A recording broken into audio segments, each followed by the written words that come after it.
Welcome back, everybody, to another episode of Chatting with Nuts, number 107, triple-digit territory. And tonight's guest is a return guest, and one of my favorites because he understands how to get the bit, and that is our good friend Brian from BellTube.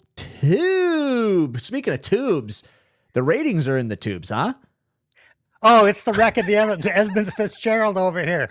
Once again, you are lifting my small channel out of obscurity for an hour and a half. Oh, you do yeoman's work. I mean, for real, you are doing the Lord's work when you get me on. But I always have such a blast coming on, chatting with Nuts. I can't believe this is my third time here. That's incredible. And as I was mentioning to you earlier, I've now brought back my live show, and I already have our episode figured out, and you won't even know about it until the camera goes on.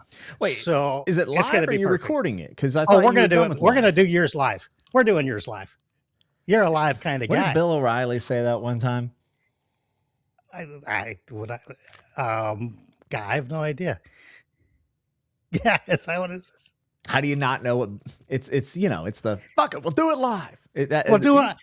It's been some time since I watched any channel that he's been on. So I thought you were a big Bill O'Reilly guy. You have a whole section of your shelves dedicated to him, right?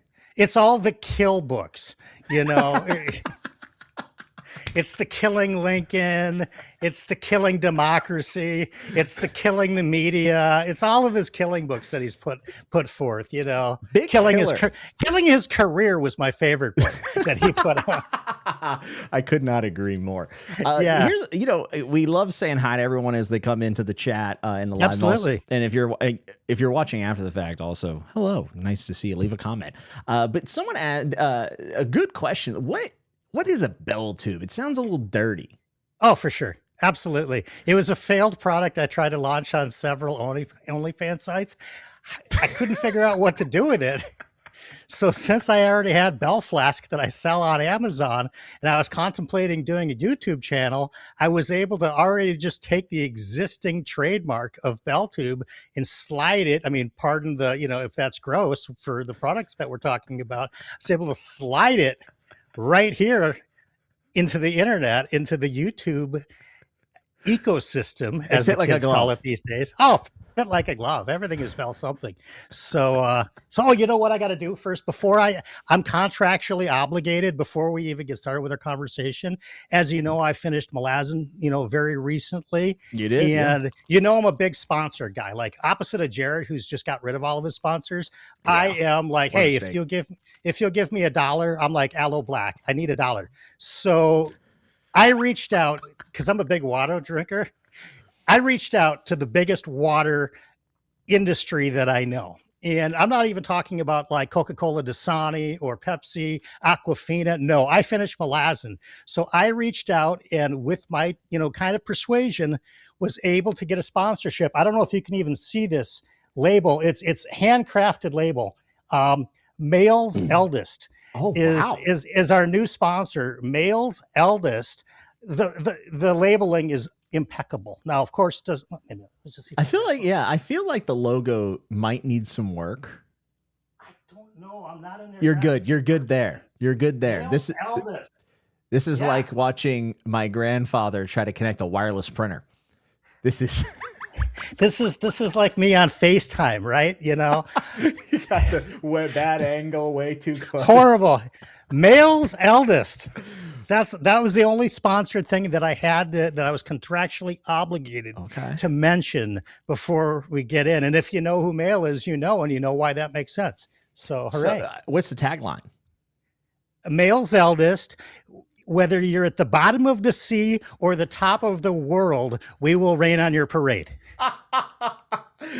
Brian, this is why it's your third appearance, my friend, because we have a blast. Regardless if anyone's here, this is just going to be a ball. Yeah, we would do this anyways. So yeah, we know the ratings will be down since it's you, but I think that's fine. You need a down episode every now and then. The legend lives on from the Chippewa on down. That's all I can say. Samwise says, can we get Brian and Jimmy to sing some of the greatest showman soundtrack for us? Absolutely not. Scott is here. Good to see you, Scott. Love seeing you back in the chat after a little break. It's good to see you, my friend.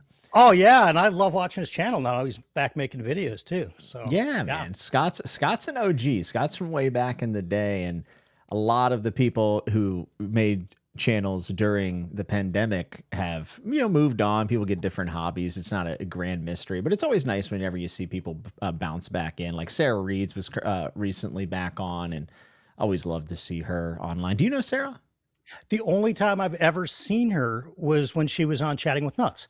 So, and I was blown away how smart she is. I was just like watching her, and every sentence, because I'm not used to that over here. I mean, come on, what I got going on over here is, an atmosphere of nonsense, surrounded by another layer of nonsense. So watching Sarah Reed's is great.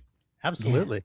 Yeah, she's always fun. She also likes books that I would never expect her to like Empire the Vampire. Like, I just never see what's coming out of her taste. And she's also part of one of the most infamous scenes ever in a BookTube Live, where Alan was screaming "whore" from the Warlord Chronicles, which I actually have saved on my phone, and I watch it about once a week whenever I'm feeling like jumping off my house. So that's fair. Wasn't she on Book Jeopardy too?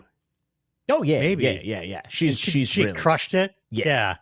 I'm going on that a week from Sunday. Oh, good luck. I suspect I'm going to get just slaughtered, absolutely slaughtered. But between Amanda and K Fox, they're going to slaughter me for sure. We're talking about Amanda Shelf Unstable, right? Yes. Oh yeah, love Amanda. Also, shout out to Amanda and Ben. They are two of my closest friends in the world, and today they lost their cat, and she's now entering the eternal plane, which is really sad. Her name was Lucy. So I know Ben and Amanda usually watch, so we're thinking about you. We're thinking about Lucy, and it's a tough thing. Really, really tough thing, losing an animal as part of the family. Right. So big shout out. And I hope Amanda absolutely dusts you next week. And she probably will, to be fair. She's very well read. You know what my brain is like? Are you kidding me?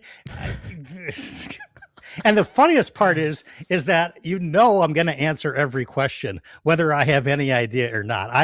My kind of end goal with this is to come in the worst last place possible ever on the show's history, or win it all. It's going to be one or the other. See, and that's why you're a good guest, because these people, for those who don't know what we're talking about, Library of Alexandria, the guy who's been on the show more than anyone else by like a multitude of 5, he runs a Book Jeopardy show, which is honestly my favorite thing on BookTube. I think it's amazing, and the preparation that he puts in is tremendous.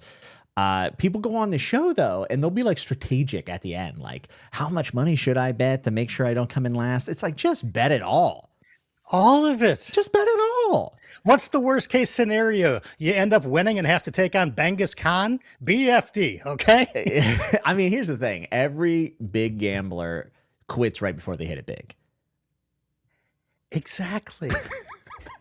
You got to take one more pull of that slot machine. Even if you have to go take out a loan, borrow money from the old woman sitting next to you in the casino, you need that one extra pull. And that's what that Final Jeopardy question is. I don't care if you have to wheel in the oxygen tank. You're going to be tapping that screen.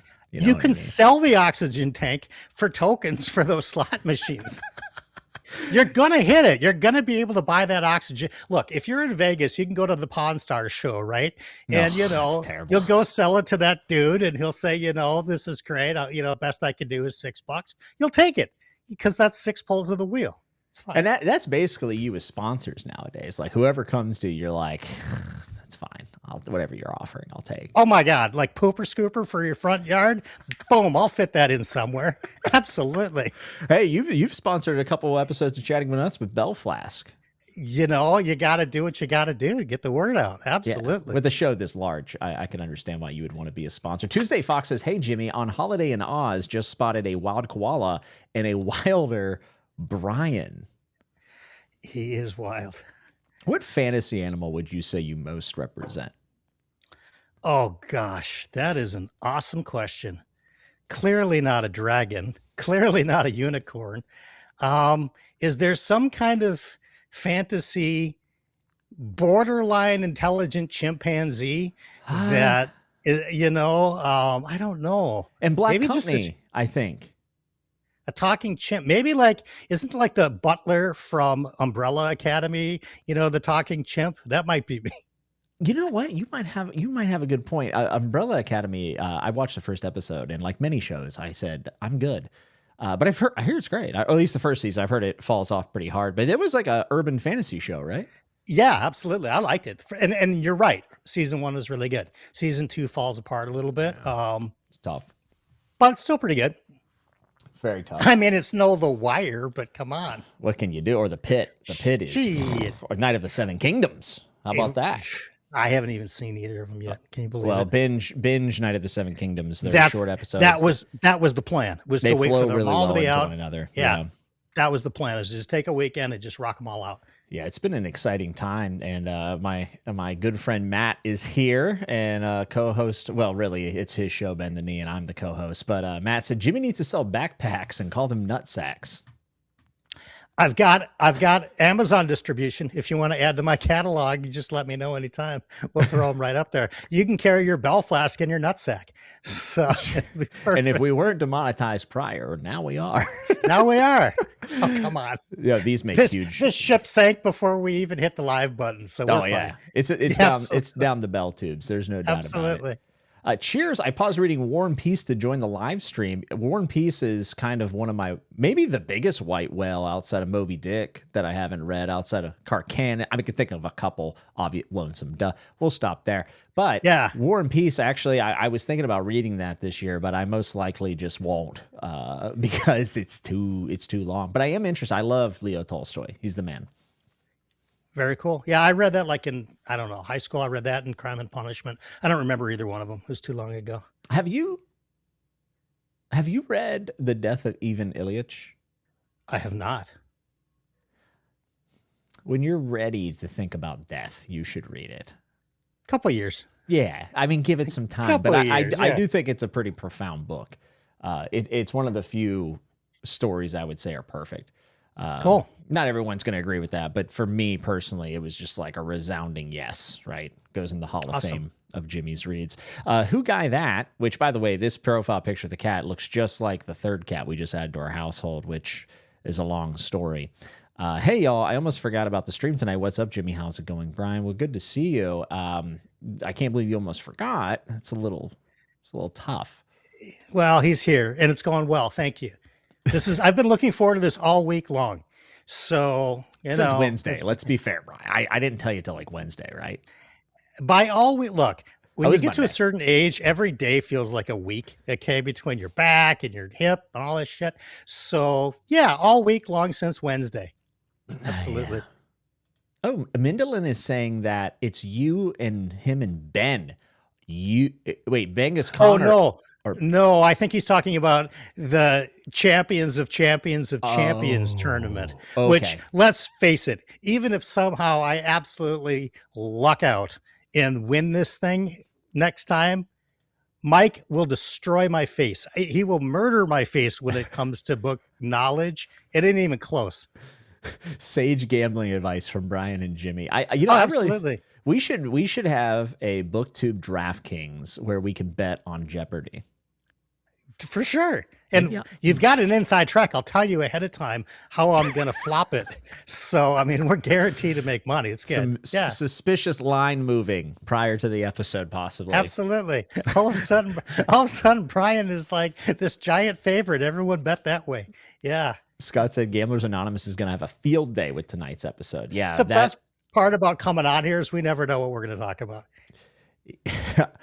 Garrick, this is who I got this from. 100% of gamblers who quit were about to hit it big. It's more than true, man. Totally true.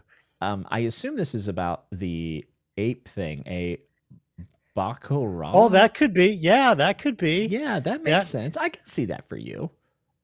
I could see that. Or I could be like one of the demons from Malazan. That would be cool. I would be happy with that. But let's face it, I probably wouldn't be able to pull that off.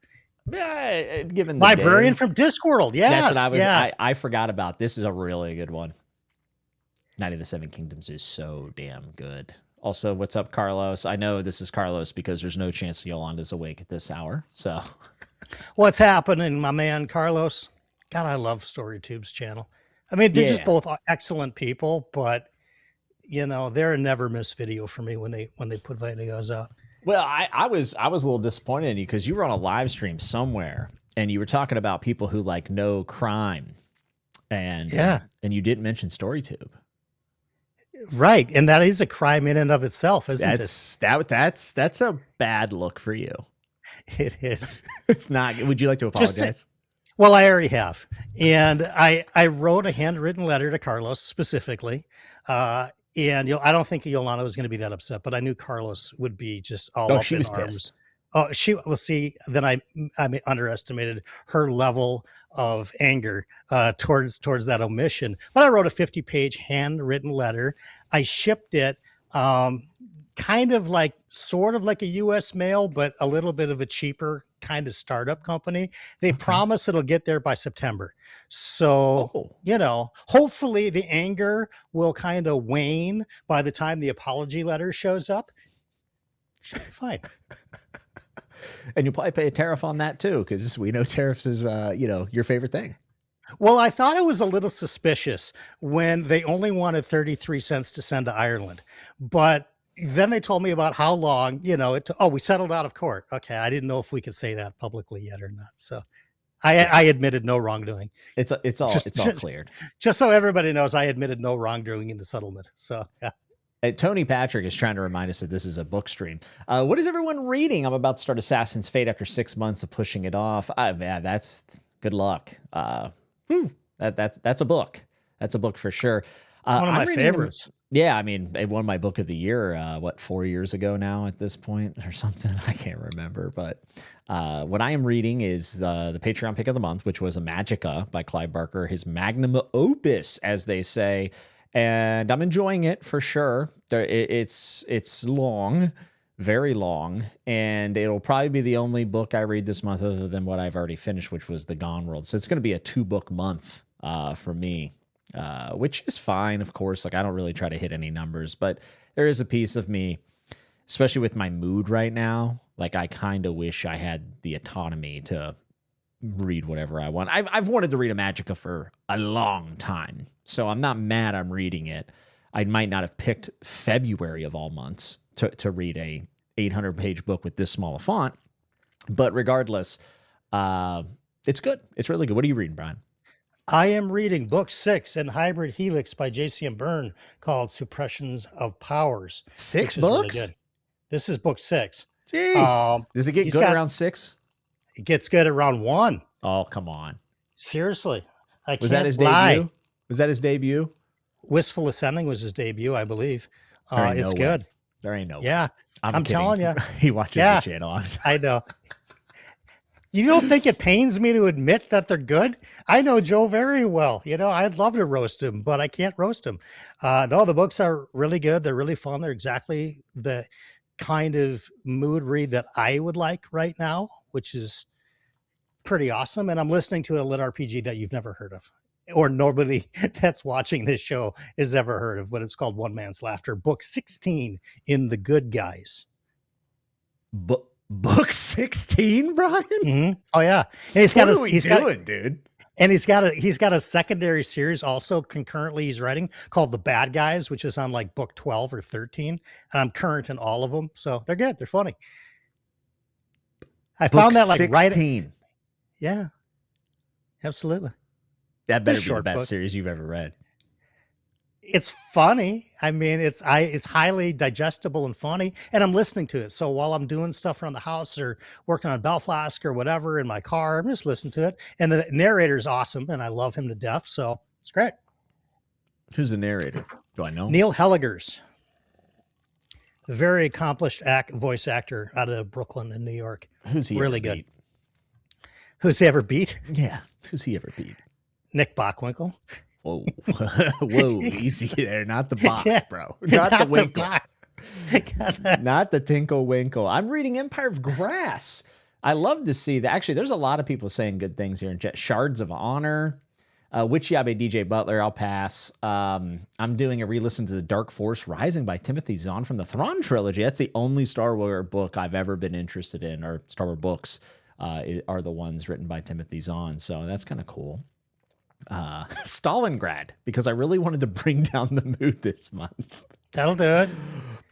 Trials of Empire by Richard Swan is struggling quite a bit, unfortunately. Yeah, that third book was kind of cheeks, unfortunately. After a strong, I liked book one quite a bit, thinking that there was a lot of potential, and I don't think the series ever quite got there. I wouldn't mind reading his other stuff because the world and the setup of everything, and kind of a little bit of that eldritch horror, cosmic horror stuff that I really like. Oh, Black Sun Rising by C.S. Friedman. Have you read this?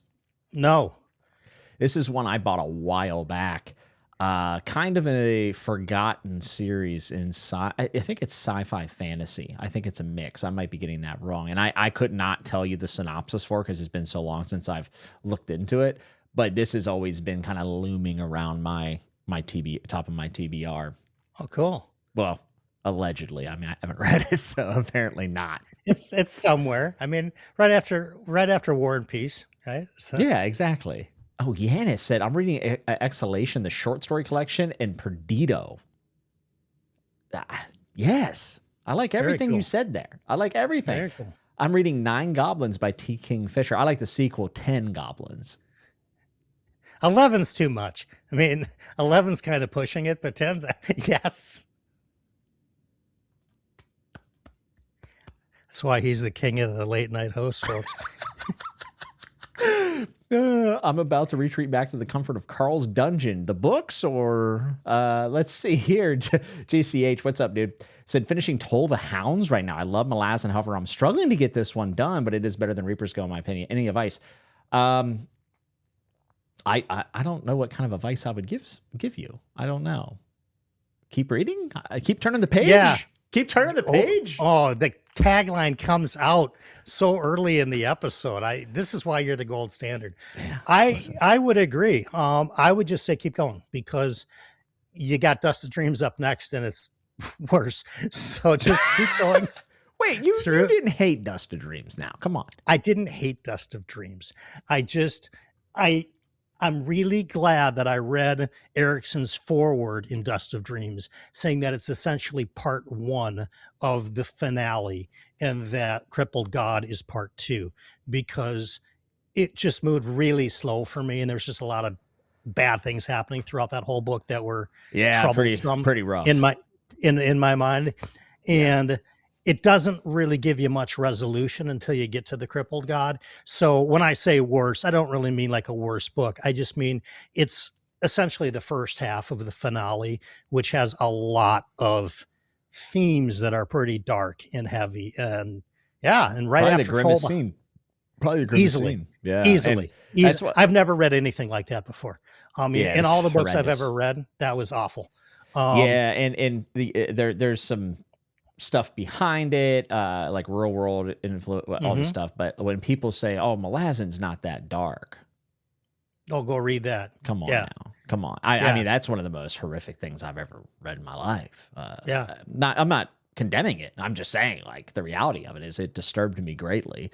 So I'm always kind of perplexed when people are like, "Yeah, like, there's not any overt dark things," and I'm like, I just simply don't agree by that. No, also, there's someone here saying that they're really enjoying Toll the Hounds. Yeah. So it is a polarizing book. For me, Toll the Hounds is different. It's demonstrably an amazing book. For me, it was just mostly timing because of the grief theme that's so huge and heavy into it, me and my life stuff that I've been dealing with. So for me, it was more of a timing issue than a book issue, because if I would have read this book last year, I'd have loved it. Yeah. Yeah. I would have really liked it because I wouldn't have death and grief in the back of my mind. So yeah, absolutely. Garrick said, book 16 of a LitRPG, he really will take money for anything. Literally. I mean, this is Minnesota, right? I got to pay the snowplow guy. You know, now you're getting roasted by the chat. This is a new low for you. Oh my God. Nah, not really. Or is there a new low? There's no bottom over here. That's why you have me on. It's not a matter. It's a matter of how much further can I sink, right? To be fair, Brian, if there's two of us, I would say you were the bottom. Oh God. We were just talking about that piano incident pre-stream, where I would dispute that argument completely. Scott said, I really tried with the good guys because Brian is my dude, but I just can't do LitRPG. Another one bites the dust. Brian will steer you totally wrong. Like, you can't trust him. Absolutely. Well, the other part of this too is that there you go. There you go. There you go. You know, the lit RPG in the fantasy community only has about a 10% overlap. So about 1 in 10 fantasy booktubers will actually recommend lit RPG. It's like in this corner of BookTube, it's going to be me and Andrew, and that's about it. Yeah. Yeah. I mean, yeah, I don't think I'm in the fantasy corner anymore. I'm kind of in my own Oh, corner. dude, you're in the chatting with nuts corner. You're in the anything but, you know, War and Peace corner. Dude, you're the first guest. I told you this before we went live. Brian is the first guest I've had on since October. It's been 4 months, 6, 7 episodes since I've had anybody on. And they get stuck. They get stuck with me. Oh, God bless you, people. Well, here's the thing. I want people to be like, oh, maybe we don't miss the guests. You know? Right. Well, clearly we are providing evidence for that theory right now. I'm reading Hannibal, says Johnny Come Lately. Thomas Harris is a very sick man. Red Dragon was pretty sick, dude. You've not read Red Dragon, I don't think, right? Don't really read horror for horror or serial killer stuff. It's crime horror though. Yeah, it's a procedural I'm cool with. The more serial killerish, mindish, psychotic stuff I don't love. Okay. So you're not a big fan of today's date, which happens to be Friday the 13th. I'm going to Camp Crystal Lake after we get off the stream. I've got words with Jason. I thought he was dead back in 1984. The fact that he's come back 20 years later, this is unforgivable. I mean, it's much like your taking channel. Oh, absolutely. He is taking just rise from the dead. He is taking opportunities from so many horror iconic characters that would exist if not for the fact that Jason keeps coming back. So, I mean, the Texas Chainsaw Massacre guy, he's gone, right? I mean, Leatherface. He stepped out of the way, right? Freddy Krueger stepped out of the way. What the hell is Jason doing? Just eating that spotlight, aren't you, Jason? All right, here's the question. Jason or Michael Myers? Not actor Michael Myers. Or the actor? Or I mean, because I'm going to go Dr. Evil on that. Yeah, I'm going to just say Dr. Evil. That's going to be my answer. All right. The answer is actually Michael Myers, and it's not even close. Okay, fair. Halloween clears Friday the 13th in a laughable fashion. I agree. For me, just personally, I love I love that Michael Myers is this idea of like this like traumatized childhood, that then there's this psychiatrist that's like, I can talk to, I love all of that. And they're fairly similar, not completely, but there's some, crossover there. But yeah, I've always thought that Halloween was a much better series. I was going to say, I always has a problem with Jason because when I was about 16, I was over at like some group gathering and there were guys and girls all watching a Friday the 13th movie. And there was this girl that I liked that was there, and I was scared shitless during this movie. And yet I'm trying to appear not terrified where this girl is in there watching it, loving it and laughing at it. And I'm absolutely doing my best not to break down in tears. So yeah. Up yours, Jason. Carlos and Jimmy, are we finishing our Anna Karenina buddy read in 2027? Not in February. Probably not, but we'll pretend like we are, if that's okay with you. I'm still 300 pages into Anna Karenina. I loved every bit of it and just stopped because that's who I am. Philip said, I'm sorry I'm late. I was busy winning $1 million on BookTube. Who Wants to Be a Millionaire? Go check that out on RJ Tries to Read. He's doing Who Wants to Be a Millionaire. Now he's doing it live. It's actually a lot of fun. I went on there, failed miserably because the son of a gun asked me a poetry question. I don't even know who that is. You don't know who RJ is? No. The Irish Giant? He's 7'4". No idea. Oh, RJ's great. You got to check him out.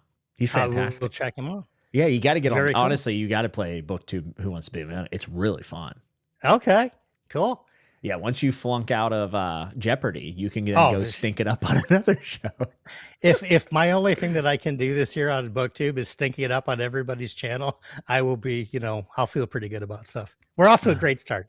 So yeah. Brian said, thanks for the rec of the Good Guys BellTube, checking them out. Nice. Cool. Very cool. It's awesome. Do it on audio. Most LitRPGs are better on audio.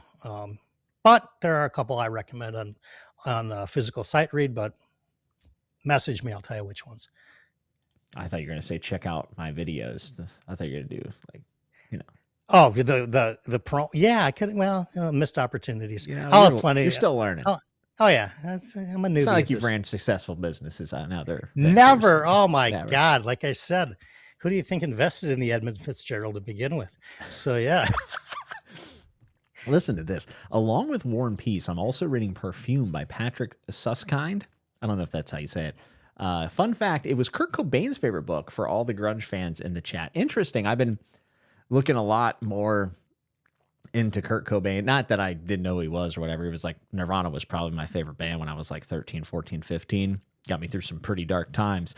But now that I'm playing guitar, I'm going back and playing all my old favorite songs, and you start to realize that like Kurt Cobain played things so awkwardly. It might not be the most complex stuff, but he just did weird stuff. And as someone learning, it's like, I'm not even going to touch this stuff because like you can play it in a way that's like correct. But if you want to sound like the recording, it's like you just got to do the weirdest, almost wrong thing, which is interesting. Yeah, I mean, from a technical standpoint, yeah, he just played it his own style. Absolutely. Derry asked if I've been drinking. I was actually thinking about having a drink before the stream, and I poured it. I took a sip, and I was like, oh, yeah, I don't like doing this. So then I didn't. So please spam the Zoom more. You can't force it. It's got to be dynamic. It's got to be organic is the word I was looking for. Absolutely, yeah. Timing. You'll know when to do it. Here I go playing the star again. There I go. That's right. I turn the page. There you go. Man, now I'm saying the taglines. Yeah, well, you're kind of an affiliate. There you go. Exactly. You're under my umbrella, Brian. Yes, I am. The BookTube umbrella, Jimmy's over here. I'm, slightly below over on the left side. Yeah, Perfect. I'm going to start. It's like an MLM. I used to have, this will surprise absolutely nobody. In the mid 90s, I had a downline of 10,000 people in my network marketing, as we liked to call it back then, MLM. This will surprise nobody, I'm sure. That does not surprise me at all. I would need to figure out what I'm going to peddle. China Medieval books, possibly? Could be. Well, I'll tell you one thing. I mean, this is before the internet was a thing. So literally everything was all done by telephone. And yeah, in some cases that was all right. So, oh, cool. Look at Philip. Philip got every A Song of Ice and Fire question right on. Well, spoilers, by the way, Philip. Spoilers. Yeah. Is RJ really 7'4"? You'll have to find out. I thought he was 8'2". He used to be. He's starting to shrink in his old age, unfortunately. Lost Behind the Wall says, RJ is the king of the DNF. I think I am tied with last on Who Wants to Be a Millionaire with Jake. Yeah, there has never been anyone I've ever known to throw the DNF hammer around like the DNF king RJ tries to read. What an absolute Chad that guy is. How do I not know this channel? Wow. Yeah. I blame the algo. I'm a bit disappointed, but that's okay. You can rectify that. You can fix that. I can. When you're in the hot tub. For sure. Unless there's a series of unfortunate hot tub related accidents, you never know. They can be dangerous. Oh, you try to get insurance over here now. Good luck. Who Guy That Said, have you ever read Gormenghast? It's old and boring fantasy I think Jimmy would love. I started it and realized quickly that it wasn't what I was expecting, and I figure I'll get back to it because the writing's beautiful, but I had the wrong expectation going into it, but I will read it eventually. I have not read it, but it is on my TBR after I finish Books of Babel, because I've heard that even though it's much older, there are some similarities to going into this space and the characters you meet within. And I'm really enjoying the Books of Babel. So Yeah. That's awesome. Yeah. And Gormenghast has been a very big influence on the fantasy genre. Like maybe obviously not the levels of like Tolkien or whoever else, but it feels like almost like an undercurrent to the genre that whenever you look at stuff, especially stuff that seems, to be honest, like kind of stands out, you end up finding out that the author was a really big fan of Mervyn Peake, which is cool because like I said, the writing is pretty tremendous in that opening of that book. I think I read like 90 pages maybe. Just weren't feeling it at the time. It was the wrong book at the wrong time. And I was just like, okay, now that I know what this is, I can come back when I'm in the mood. Also, I'm very curious just because he deteriorated, I believe, due to dementia. And the last book is like kind of a mess. And while that's horrifically sad, I am somewhat curious because at this point, I think dementia's affected everybody. Sure. Like in one way or another. So to see someone trying to finish out their creative venture while suffering from something like that. I don't know. I almost feel like I need to do that since he tried. Does that make sense? Fair enough. Yeah. I mean, I think if he's willing, if he was able to, and the editor and the publisher put it out, with this, because I think if you're hearing the third book or the final book is a mixed bag or it's a little messy, that's not like incoherent. Yeah. So, otherwise people would tell you not to bother to read the third book. Well, there are some people who are like, nod wink. Yeah. If you get to it, you get to it. Yeah. If it goes by the way of War and Peace, that it does. I never finished series anyways. Who am I kidding? So you're not on book 16 of anything yet. Okay. Got it. No, I did 16 Realm of the Elderlings books, and that was great. And that was fair enough. It was enough for me, honestly. Samwise said, so Jimmy, which was darker, Red Dragon or Power of the Dog? It's not even close. It's Power of the Dog by a country mile. The Red Dragon is more bizarre. Like it's more sick.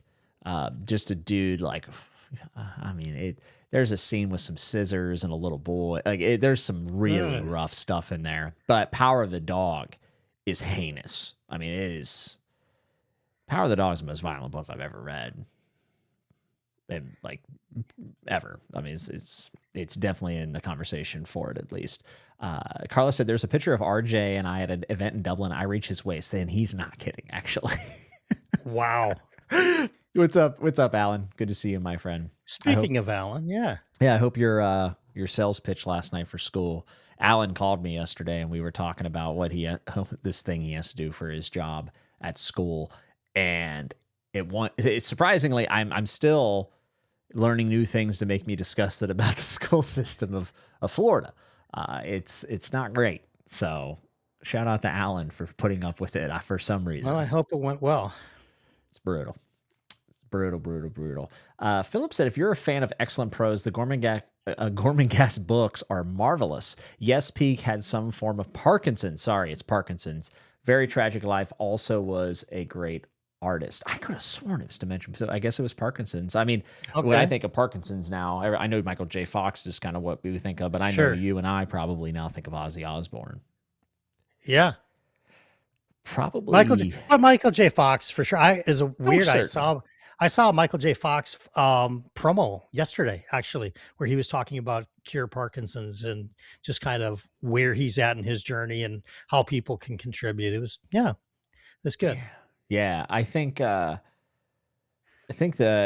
I'm not usually that. Everyone has like celebrities that they kind of attach to their life and their journey and stuff. But I haven't had any that have like really hit me. Ozzy hit me pretty hard. Yeah. Like I think Ozzy Osbourne like got me to love music, actually. Like, he was definitely up there for me. I was into music before I got into metal, but when I did get into metal, he was really the one that I gravitated to the first. Yeah, if I had to go like minutes listened, it's either NBA, Youngboy, or Ozzy, which is kind of a weird mixture. Pretty much there. half of one, right? Yeah. Yeah, exactly. my favorite album of all time is either Toxicity from System of a Down or Diver Madman by Ozzy. Diver Madman's phenomenal album and song actually. And that song itself, as you grow as a guitar player and you learn about tonality and how strange Randy Rhoads was playing different scales, and they don't sound like anything you're normally used to listening to because they're really more in the jazz world and the modals that he's using in Diary of a Madman, the song. That dude was a genius. Man. Randy's probably my favorite guitarist. It's either him or probably like Mark Holcomb. maybe. Just listen to Mr. Crowley, the 3 crazy guitar solos in that, and you're like, holy cow. What a great song. What a Yeah, great song. Talk about atmosphere, right? That has some atmosphere to it. absolutely. And it was interesting. They said that Ozzy originally, when they play that live, didn't want the synth keyboard player that plays that opening on stage. He wanted him backstage because he thought a keyboard player would detract from the metalness of what he was doing on It's kind of stage. rude. Right? It's kind of And rude. the whole band fought him on it, and he relented. And he became a huge highlight when the spotlight goes onto that keyboard player, and he's opening up with Mr. Crowley business. Yeah, so cool. Yeah. Yeah, what a performer. What a dude. I actually I don't read a lot of memoirs or biographies. I used to, but I just I'm reading fiction a lot. But I think I'm gonna read his book that came out. I think I'm actually gonna do that. Cool. Probably do it I right now. highly recommend a book that came out probably 20 years ago called The Dirt, about Motley Crue, and it's their biography, it's their autobiography. Oh. And it's incredibly good, especially because they each write their own chapters, and you'll get the same story told from all 4 members of the band entirely differently. So it's like the Gospels. Kinda, yeah. I mean, it's like when they get off the plane in Japan and this happens, but Nikki Sixx says this happens, but Vince Neil says this happens. And it was a shockingly good book. Yeah, I recommend The Dirt for sure. Well, I probably will. If I do nonfiction, it's almost 100% on audio when I do it. For some reason, I just tend to enjoy it a little bit more. But so talking about audiobooks. Yes. There is a reason why I wanted you to come on. It's not just not just to degrade you and berate you and to lift myself up. And this is a tax write-off too for charity, but definitely.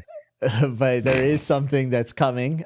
You are an entrepreneur, not in the cringe sense that everyone says everyone's an entrepreneur now. You actually are. Like you've done a lot of really cool stuff in your life, and you've been very successful, and you have a never quit attitude, which I appreciate quite a bit as someone who loves quitting. So I wanted to bring you on so you could tell people about it. And I think it's something that I think it's something that we all could use. And I think it's something that's going to have a ton of value. So why don't you introduce us to Bellworks Audio? Curated stories, crafted voices. Yes. Thank you. I won't go on forever about this, but I do appreciate the opportunity to share with people what this is all about. Last September, I started getting really frustrated with my Amazon business and just the constraints that they put me in. And I started asking myself, do I really love doing this anymore? Or is this just a way to pay the bills? And the answer was the latter. And I said, well, what would I really love to do? And where do my interests align the most? Because I know I've always been best at when I can somehow align my personal interests into professional interests, so it doesn't feel like a job and it feels like something that I'm passionate about. And I listen to audiobooks every single day, and I have forever, at least since Audible launched. And I started to think back in September, this is an interesting time. The channel BellTube had just turned 2 years old. I had been sponsored by various audiobook publishers before to interview their authors and their narrators.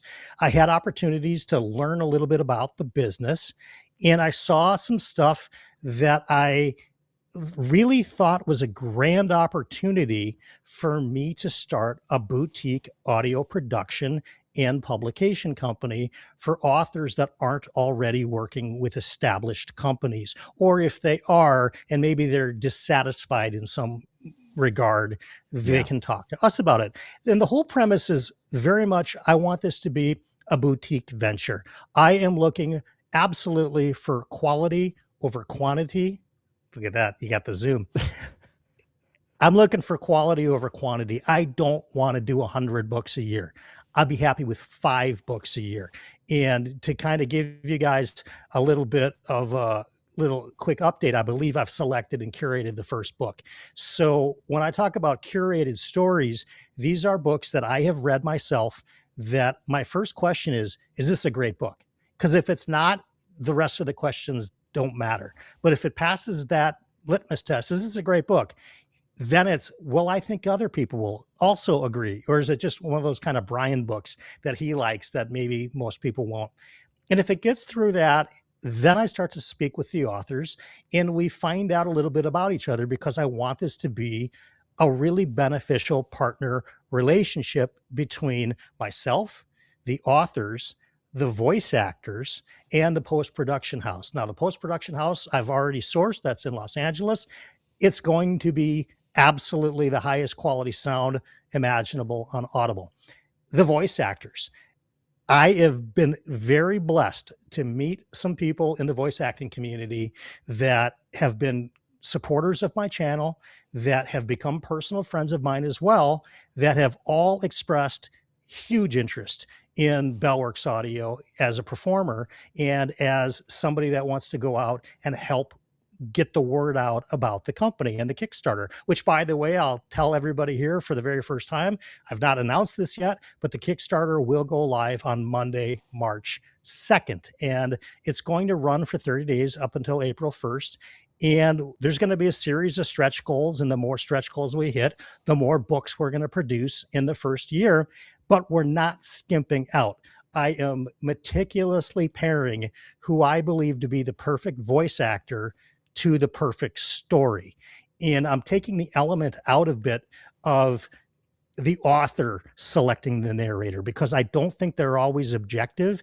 And a lot of these authors don't listen to audiobooks. And I've noticed that in talking to personal friends of mine that are authors, that they don't listen to audiobooks. And so they'll listen to a few samples from some different narrators, choose one, and they'll go for it. I have a totally different way of looking at it, where I want to say this story would go great with this voice actor. Let's pair them up. And also, because I'm working with very established voice actors, the neat thing for the author is that when people go to Audible and they click on that voice actor's name and it comes up with most recent books performed on, their book is going to be right up at the top of that list. So there's a discoverability feature that is really beneficial for the authors. Furthermore, I'm paying the authors a higher percentage of royalties, at least for the first probably 5 to 10 authors that come on, than they're going to get from any other publisher. Certainly traditional publishers pay the worst in terms of royalties. Then it becomes kind of those mid-tier indie publishers, and they've got kind of a range that they pay out to their authors. I'm going above and beyond that. I'm also going above and beyond the narrators, because most of them either get a flat fee or they get a little bit of a fee now and royalties on the back end. In my case, I'm giving them everything they ask for up front for their normal rates, plus a piece of the action on the back end as well. So they feel appreciated. And the whole goal of Bellworks Audio is to come up with basically a full package that everyone's happy with, that the author, the voice actor, the production people, Audible, everybody is really happy with, but most importantly, the listener, where they go, okay, there's been some time and attention put first and foremost into the curation of this book. The production is going to be phenomenal. So that's Kickstarter is going to launch on March 2nd. It's a Monday, probably around 9 a.m. Central Time. I'm kind of figuring out the times on that, but I'll let people know, as much as I can over on my channel and send out updates. And you've been kind enough to agree to film a little 30-second testimonial, which there's going to be 2 videos on the Kickstarter. The first one is me and voice actor Jonathan McLean talking about the company. And the second, and he's done over 300 audiobooks, and he was on the show 24, and he was on Mad Men, and the guy does everything. And then there's going to be another video too, which has about 5 or 6 booktubers just kind of talking about what they think of the idea and if they think I'm, capable of pulling this off. And I think it's going to go great. So it's something for the first time in probably 20 years that I have felt that my personal passions and business sense have truly come into alignment.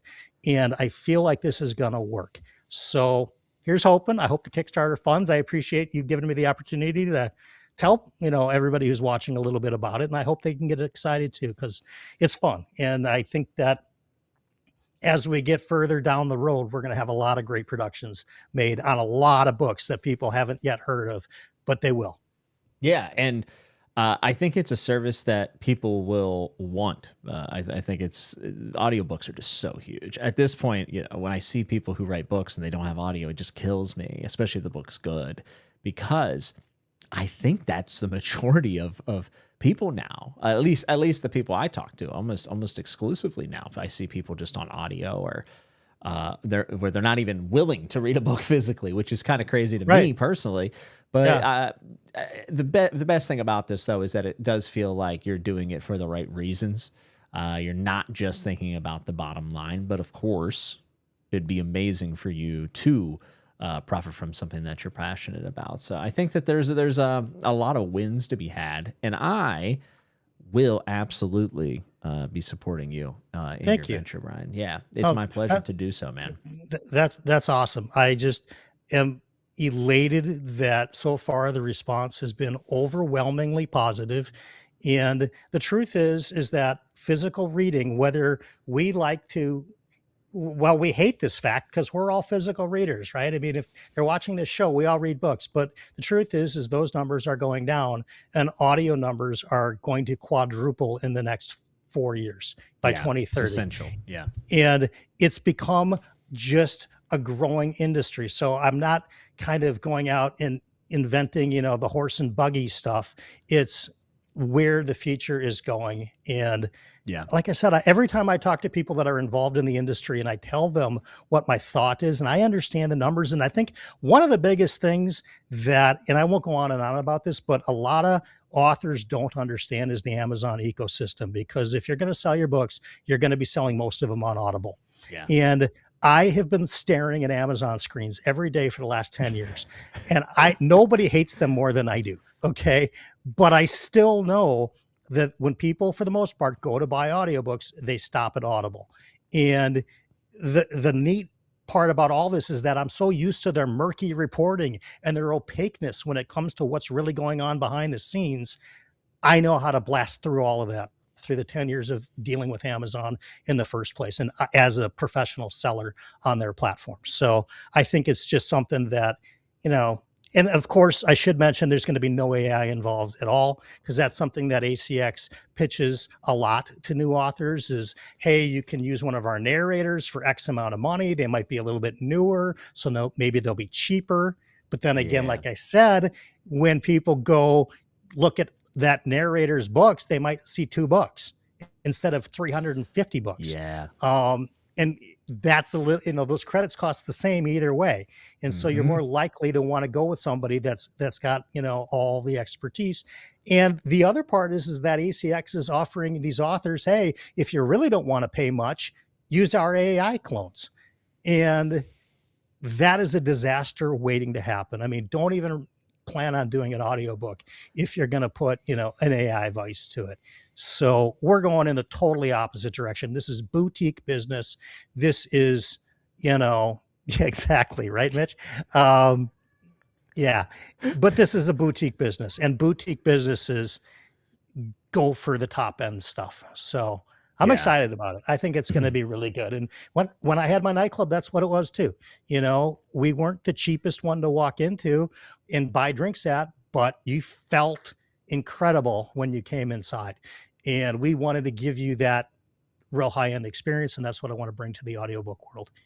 Yeah. And one of the things that I hate about the internet is echo chambers. However, whenever there is a niche or a corner of something, and there is a little bit, I shouldn't say echo chamber, I guess silo. Like there's things that get siloed off. It's actually one of the things that I've been trying to break out of more. And like, I want to reach more people, not for the sense that I'm ever going to get like 100,000 views. Like that's never going to happen. But I just want to reach different type of readers, right? Different audiences and get different perspectives on the stuff that I do. However, one of the really cool things about the fact that we get stuck in these like corners and niches is that someone like you who is very motivated can actually end up offering a service to those specific people, and it ends up being exactly what they want and what they need. And like you said, well, it might not be the cheapest, but it's going to be quality. And for me, again, the big thing is that you're taking care of everyone. That to me is it's a rarity. From business owners. And like Mitch said here, if you really want the bottom line, you can use AI narrator. AI. I mean, look, even when I had the nightclub, I paid everybody else before I paid myself. Every staff member, every vendor, everybody got paid before me. And Awesome. and that is the mentality that I'm going into Bellworks Audio with, is that I want to build trust and loyalty from all sides, especially the listeners. So when we approach new authors, we say, you know what? We have a community that is willing to give your book a try. Yeah. And I think that's a big thing. Yeah, absolutely. And Every Man Reads said, I really do think we need more of these in the BookTube space. I think like talking about like services and Kickstarters Mhm. and ideas. Here's a space that can make the changes that we want. I think this is pretty cool. And another thing cool about Every Man Reads is like making videos that take a lot of work, a lot of research, and love what he does over there. And that's he's got his own passion project over on his channel. You guys should definitely check it out. Yana said, can't wait, Brian. Hope we get Alan Walker as a narrator for some of the books. After listening to The Way of a Dan, he is in my top 3 of all time. I can guarantee you, I promise you, Alan will be one of our narrators. And he's actually going to be one of the very few, if not the only narrator without a huge list of prior work, because I love Alan and I know that this is something he's incredibly passionate about. But most importantly for the company, the dude is awesome at it. Like, Yeah. I don't need him to have 300 audiobooks under his belt. The guy puts out quality work and he's a quick learner. You know, it took him half the time to do the second 2 books of Dan as it did the first one, because he was going through the learning process, but he's got that dialed in. You know, the only thing with Alan is he's just got to be mindful of his calendar, because he does have a full-time job. So Alan's going to be doing a lot of summer reading, I suspect. Well, we'd love also if maybe one day he can make a transition to that as a career. That would be really cool. And you know, again, this is just a huge opportunity for everyone involved. And Alan is tremendous, by the way. He's totally agree. awesome. And I've even reached out to a couple of author friends of ours that have books out that I didn't know if they had audio already or not, and just missed 2 of them by like a minute. And one of them happens to narrate his own books, which is cool because he's an actor and he should do that if that's what he wants to do. Yeah. But I'm also finding out, interestingly enough, and maybe not surprising to anybody, that even some of the great books and the great publishers out there, they do such a great job producing something that sounds great with great talent and everything else, but they don't market it and they don't sell it at all. And they just throw it out there and see what happens with it, because they've got 100 other books launching that same month. Yeah. And so long as 3 of them hit, the other 97 are covered, and they don't do anything for, you know, getting the word out. The fact that you have more subscribers than Simon and Schuster's YouTube channel is bonkers to me. I mean, yes, you deserve subscribers, but that's Simon and Schuster. You'd think they'd be a little bit more up with the times, right? Yeah. So, yeah. Well, that's the thing, though, is a lot of that industry is still kind of stuck in the ways, right? Like that's one of those industries. I think that they're very prideful of the fact that they're not like catapulting themselves into the new era. And also things just move really slow in the publishing industry from what I know. Like it moves like slower than anyone would ever imagine. So, and you bring up a good point. A lot of those bigger projects, I've said this about like Fourth Wing and everything else. Like people, you know, hate on it for how much it sells, but they don't realize that subsidizes a lot of other works. Oh my God. And you need it. Like if we don't have that, we don't have other books. And, you know, people say, well, it's only subsidizing other romantic. That's not really true. Because these companies, even when they're broken out into these little boutique publishers, it's all very it's all similar. under the same umbrella. Yeah. There's only 4 or 5 now. Yeah. And even like the mid-level audiobook publishers that are out that do a lot of indie, they're great at making great works, but they don't really do a whole lot for sales and marketing push. And I think where I'm a little bit different is I came into the space excited about books first and wanting to talk about books first, not some business that I was doing. This just sort of kind of synergistically molds into that. But I didn't start this channel to be a book, you know, publisher. Yeah. It's the other way around. It's like seeing this need that I felt like I think I could help fill this need. And because I've got this passion for reading anyways, let's go for it. Yeah. And every booktuber writes a book. So instead you're like, well, I'll get someone to narrate your book. Absolutely. It's like when Shaquille O'Neal invested in Ring. He's like, I use this product. This is a great idea. May I invest? And then he became, a millionaire many times over. It's basically the same thing. Absolutely. You're basically Shaquille O'Neal. I'm certainly as tall as him. I mean, he's 5'7", right? Yeah, dominant in the middle lane there. Samwise said, has Brian selected as the first audiobook the newest release from Lev Grossman? Brian has not. And not for the fact that he's traditionally published and under contract. It's because, let's just say reasons. Reasons. Hi, John. No, say with your chest. Okay, cool. The Magicians is the worst fantasy book I have read in my life and will ever read in my life. So it's so funny. I didn't know you hated this much. Like, I had no idea. And like the week before I found out that you like despise Lev Grossman, I was like, you know what? I'm gonna read The Magicians. This seems like one of those really high selling like fantasy things that isn't like in the zeitgeist of my crowd. I was like, I should read this. This is like a huge hit. And then like a week later, I just hear you it might have been on Chatting with Nuts. You panned it. And I was like, well, maybe I won't. Yeah, it's terrible. And the worst part about it is that Lev Grossman's a really good writer. It's like, I could forgive it if the dude just couldn't put a sentence together. He can. He can absolutely write well. His ideas are terrible. His characters are terrible. His plot is terrible. The story is derivative. But can he write a competent sentence? 100% yes. I think that's what drove me to despise the book as much as possible, because I'm reading this author that clearly has skill. But my God, what that was, I don't even know. Yeah, I've never. Tell you. Yeah.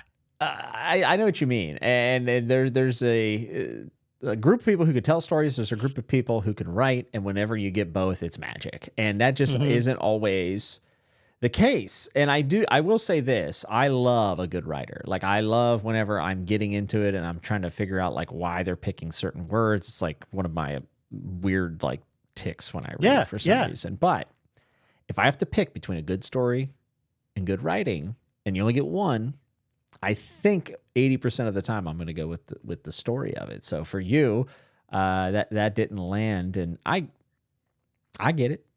Yeah, it did not land. I hope that answers his question. I do want to be responsive to Chatting with Nuts, chat questions. So absolutely. Remus hated Magicians as well. Would you read Brightsword, his Arthurian? No. No.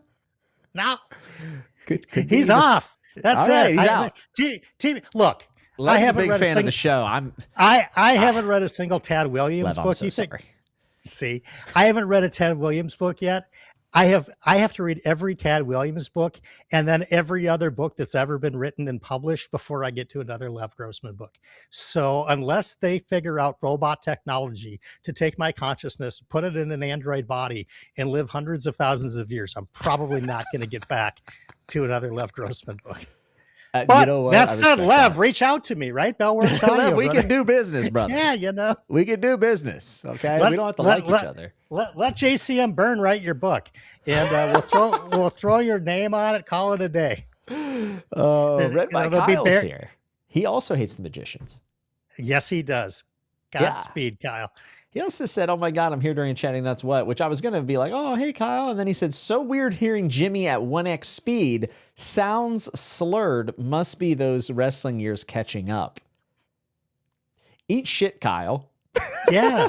What are you watching him at double speed for and killing his view hours? Yeah, what are we doing here? You better be sitting through the ads. He's actually, he's a YouTuber. He should know better than to do that. Hey, actually, I will say, Kyle just became a father in the last few days. Congratulations, congratulations, Kyle. That's amazing. You're going to be a great dad, I'm sure. Make sure they listen to Chatting with Nuts every other Friday at 7:30 p.m. Eastern time, and I think that you will have an Einstein on your hands pretty. Yeah, and I don't know if it's a boy or a girl, but either way, I hope it's Kyle Jr. It's boy. Okay, cool. Because Kyle, you go either way, so awesome. Cool. I don't know if Kyle wanted me to share that in front of thousands of people, but hey. Well, we got hundreds of people right now. It's not the first time Kyle has said something to me and I repeated on a huge platform and thousands of people heard it. And unfortunately, the first time it did not go well for me, which is very unfortunate. I won't get into that. Oh my God. It's a long story that I hate. One thing I want to throw in, and then you can take the graphic off the screen, because I don't want to turn this into the Bellworks show. But for anybody who wants to get on the mailing list to know a little bit more about when the Kickstarter is going live and anything, there is a temporary placeholder website right now, because we're developing the Kickstarter this week and our main website in the next 10 days. And so there is a bellworksaudio.com placeholder. There's a contact form. You can throw it in the in your email in the contact form. I'll put you on the mailing list, and you'll know exactly when Kickstarter happens and all that good stuff. Yeah, and updates on and updates on like the different voice talents that are coming on board that I haven't disclosed yet, and all that good stuff. Yeah, it's awesome, man. I'll be signing up. It'll be Big Red for You 69@juno.com. That'll be me. Cool. That'll be you. Done. We did have some comments about, before I take your beautiful graphic off the screen. Thank you. Every Man Reads It. I think the narrator has almost as much sway nowadays for new readers as the book reputation. 100% true. I'm getting distracted by how jacked Jimmy's arms are. Thank you. I'm a little less jacked than normal, unfortunately. Speaking of wrestling years catching, this is a little side tangent. I am not doing well because I have been having like really bad neck issues, and I quit wrestling in mid to late 20s, and I was thinking I got out before I got my knees destroyed, and been hit in the head too many times, but at least like nothing debilitating. But recently it's not going well, so I went to a specialist, and he said I have severe arthritis in my neck from trauma, and I have to get an MRI. Talking about like, has everyone ever talked to you about like a fusion type deal? And I'm like, no thanks, man. No thanks. That would suck, So, I will say a close friend of mine has had that on discs in his back and in his neck area, and it worked great. And it worked great. It's so much better than it used to be. Like, you could be in and out of the hospital the same day. I mean, it's pretty crazy, but it's like back in here, and I keep getting hit by like deep burning. It's nerve stuff, Well, always better to, if you can take care of stuff when you're young, it's just a much faster recovery period. So, and less time in pain. Yeah. You'll hear about that on my new audiobook that I'm producing called Brian Bell's very, very unofficial doctoring advice, because I went to doctor school. So, I like that. I think that'll be probably your biggest hit. No doubt. Either that or I'll be thrown in prison for fraud. One of the two. Not in today's world. You'll be fine. That's true. You can kind of do anything these days. So why not? Position of power. ADHD reader said, I really hope this works out. I can see the passion here. And this is a good one. And this is what I was going to ask you. Scott already had it up. He said, can you talk about all of the Kickstarter tiers, Brian, which I was kind of curious about. Yeah. So I'm going to, what's the best way to do this? I'll probably sometime on my channel between now and March 2nd, show what all the different tiers are, the different rewards are. The least expensive amount of support is either going to be like $4 or $5. So it's not bad at all. I'm not doing any merch, okay, because this isn't so right. I have a mug from you. You couldn't get another mug? Maybe for top tiers I get mugs. By the way, no one's repped you harder than me, by the way. Like, I talk about Bell Flask. I use your mugs. I'm telling you, you are, there's no, and that's a fact, as I'm holding up my Rick Thunder pint mug. That's a fact. Jimmy Nuts is a supporter, according to Rick Thunder. But yeah, I forgot what I was talking. Oh, the Kickstarter tiers. So they'll start at like $4 or $5, and then they're going to go all the way up to a couple of crazy spots that a lot of people have asked me just in IRL stuff. Hey, you made my life at that bar. You've made careers for me. You hired me when nobody else would. I want to support this, Kickstarter. Even people that don't listen to audiobooks just feel like, kind of the good karma of it all and want to support. So there'll be 9 different levels. There's going to be rewards for every level. It's a really tricky thing when you do an audiobook that's exclusive to Audible, which we are doing, by the way. And again, I want to repeat this for everybody who didn't hear this. Nobody hates Amazon more than me. So it's not this rush to go to Audible. It's that they pay double for the exclusivity. And if I get paid double, that means more for the author. And to me, that is what is most important. We can all dislike Amazon, but if it means that the author gets a lot more money, to me, that is where the whole mentality of it is.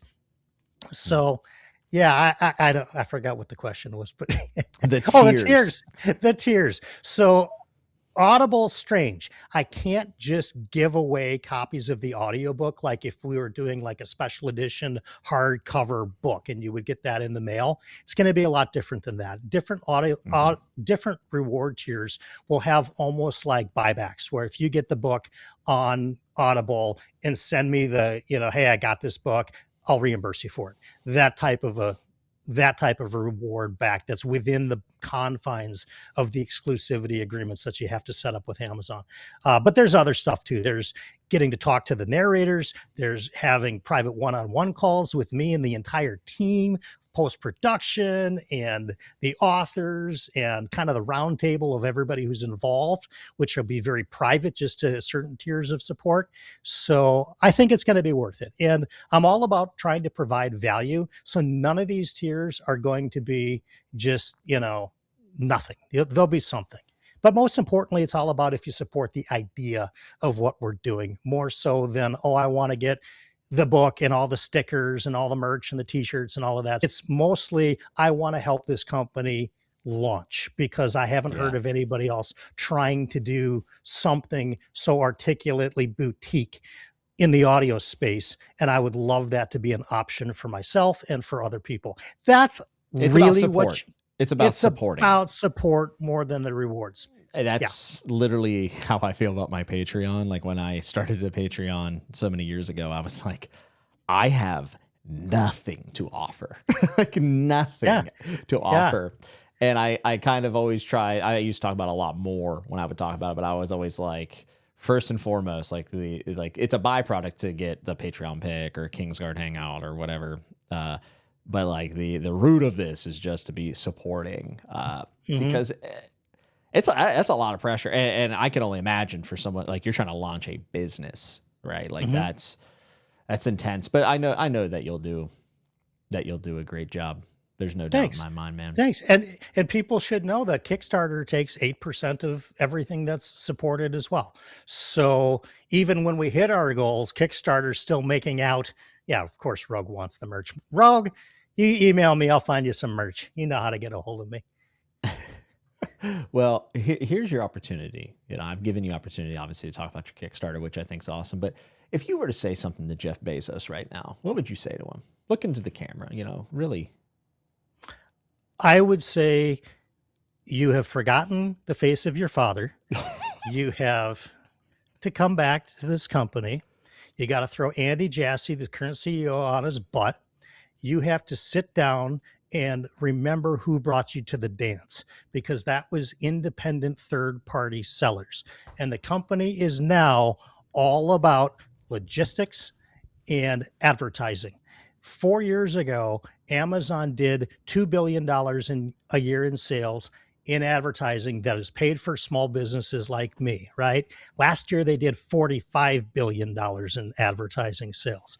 Their focus is no longer on the market. Their focus is on squeezing the small independent sellers as hard as they can to just maximize their own bottom line through advertising expenses, ever increasing logistic fees that you guys don't see on your end. If you're an Amazon Prime member and you get that free shipping, I assure you, Amazon is not paying UPS. I am. All the other sellers are. I would tell Jeff Bezos, fire Andy Jassy, come back to work. I know you're not going to do it because you're probably in space right now, but do it. And don't forget who brought you to the dance, because you've clearly forgotten the face of your father. That's my speech. Yeah, and fuck you, Jeff. If I had an air horn effect, I would have hit that too. Instead, I just farted. But I think it was a silent but deadly one. But that one was for you, Jeff, and Andy Jassy. By the way, I have this big mark on my nose. I hit myself in the face with my guitar this week. And that should tell you everything you need to know about me as a guitar player. It was not good. It wasn't good, Brian. Oh, I think it's passionate, man. What metal star hasn't smashed their face once or twice with the neck of a guitar? Come on. I think it's usually from copious amounts of alcohol and cocaine, but mine was because Yeah. I'm an idiot. So Well, you know, you saw me shuffling around a monitor pre-screen, so you saw how well I did with that. yeah, it was tough. It was tough scenes out of Minnesota. I can tell you that. Absolutely. There ain't no such thing as a free lunch shipping, correct? Right. The sellers pay it. And you know, the funny part is that my competitors are now selling products cheaper than Amazon charges me to sell it. Not the office call-in. All right. I made between the pages. Taylor, welcome. Fresh out of her Japanese class. Taylor speaks fluent Japanese, folks. She's quite bright. I was on her and PL show last week. I know. I watched. That's where you didn't mention you StoryTube. That's right. That's where I didn't mention StoryTube. Yeah, and actually, Brian, you pissed me off a little bit in that stream. I got a bone to pick with you. You're like, oh, I'm so glad you did this in the afternoon. These people asked me to come on at night, and then I can't sleep. Brr, brr, brr. What's up with that? Okay. It's different for two reasons. Number one, Saturday mornings I take to myself. So Fridays are great. Number two, you can't say no to the Friday night delight. You just can't. I don't care if you were to say, Brian, I'm doing this stream at midnight on a Wednesday. I need you to come on. Would I be in my robe? Most likely. Would I be even more incoherent than I have been all night tonight? Definitely. But would I show up for you? Absolutely. Because it's the Friday night delight. You are the exception to that rule. Listen, you're playing to my ego, which I do appreciate. You see? However, Brian, let's be honest. What other show are you going on at night? It's only mine. It's true. So you were talking about me. Well, no. I was talking You're mostly... an hour behind. You're in Central. You're in a fake time zone. No, this is early for me. I was talking about streams that are starting at 8 o'clock my time. I get wired up. I get amped. Talking to you amps me up for hours. But it's worth it. Oh, I'm walking it back. Then who else were you talking about? Let's get some names out there. Mostly my own show, to be honest with you, because I do them on Wednesday nights and then I'm buzzed afterwards. And then Thursday morning is a complete crap show because I'm wide awake all night thinking about the stream, just from the energy of going on camera. And yeah, so mostly I'll take the bump on that one myself. Not your kind of bump, but the other kind of bump. There's two kinds of bumps in your life. There's a few bumps we could talk about. Yeah. You know, that was I haven't seen dodging like that since Pam Bondi this past week. I recorded the whole thing. I've been watching it nonstop, learning how to deflect and do cues. So yeah, I mean, I've learned don't answer questions and just make up your own crap as you go along. And yeah, and your time is over, sir. Exactly. Tell the host when their time is over. Unbelievable. This one's less egregious and I'm less enraged by it, but nonetheless, it's tasteless, Brian. It's tasteless. Yes. Jimmy, look, there's a couple of knowns about me. I'm good for 3 good ideas a year, and I'm good for letting Jimmy nuts down quarterly. Those are really the kind of 2 constants in my life. So long as I have 3 good ideas and I only let Jimmy down once a quarter, I feel like things are sort of normalized in my life. Yeah, it's steady. It's steady disappointment, and I steady stream of it. You need that. It can't all be hitters. No, I have to every now and then come on and just let you know that even though you think things are going okay, new job's good, new musical, experience you're undertaking, I got to come on and just mellow out that good vibe a little bit, Yeah, baseline. That's what it's called. Even if it's on other channels and you have to hunt that disappointment down yourself, it's going to be there somewhere. Wait till I'm on Phillips. Wait till I'm on Phillips' channel in a week. I've got a whole laundry list of Jimmy Nuts grievances. You're gonna love it. I'll be watching. By the way, I texted Taylor after she had you on, and I said, "Mistake." No, absolutely. I said mistake. My first question to PL was who canceled. So yeah, dude, PL was like in traffic. during that. I loved it. couldn't. I thought when he came on, was PL in a drive-through or where was he? And he was there the whole couple of hours. I was like, all right, he's hanging out. He was at his kid's event or sports event or something. He was in the parking lot and he had internet problems. And oh yeah, PL's a dedication. Dude. Love that guy, man. Love that guy. I'll be honest. I love a good live stream appearance from a non-typical place. Like I mean, let's think about this for a second.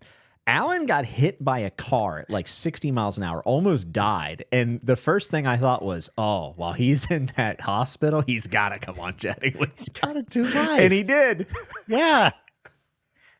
It's like Durfee. Durfee was on one of Mike's shows from like a Dunkin' Donuts or something like that. I don't know what. No, it was a 7-Eleven. He was standing in front of a 7-Eleven the entire time. Yeah, that was awesome. Yeah, I think maybe that might be something I should toy around with. Maybe I should be doing Chatting with Nuts from different locations, like very inconvenient places. Absolutely. I have to fill up once again from Male's Eldest.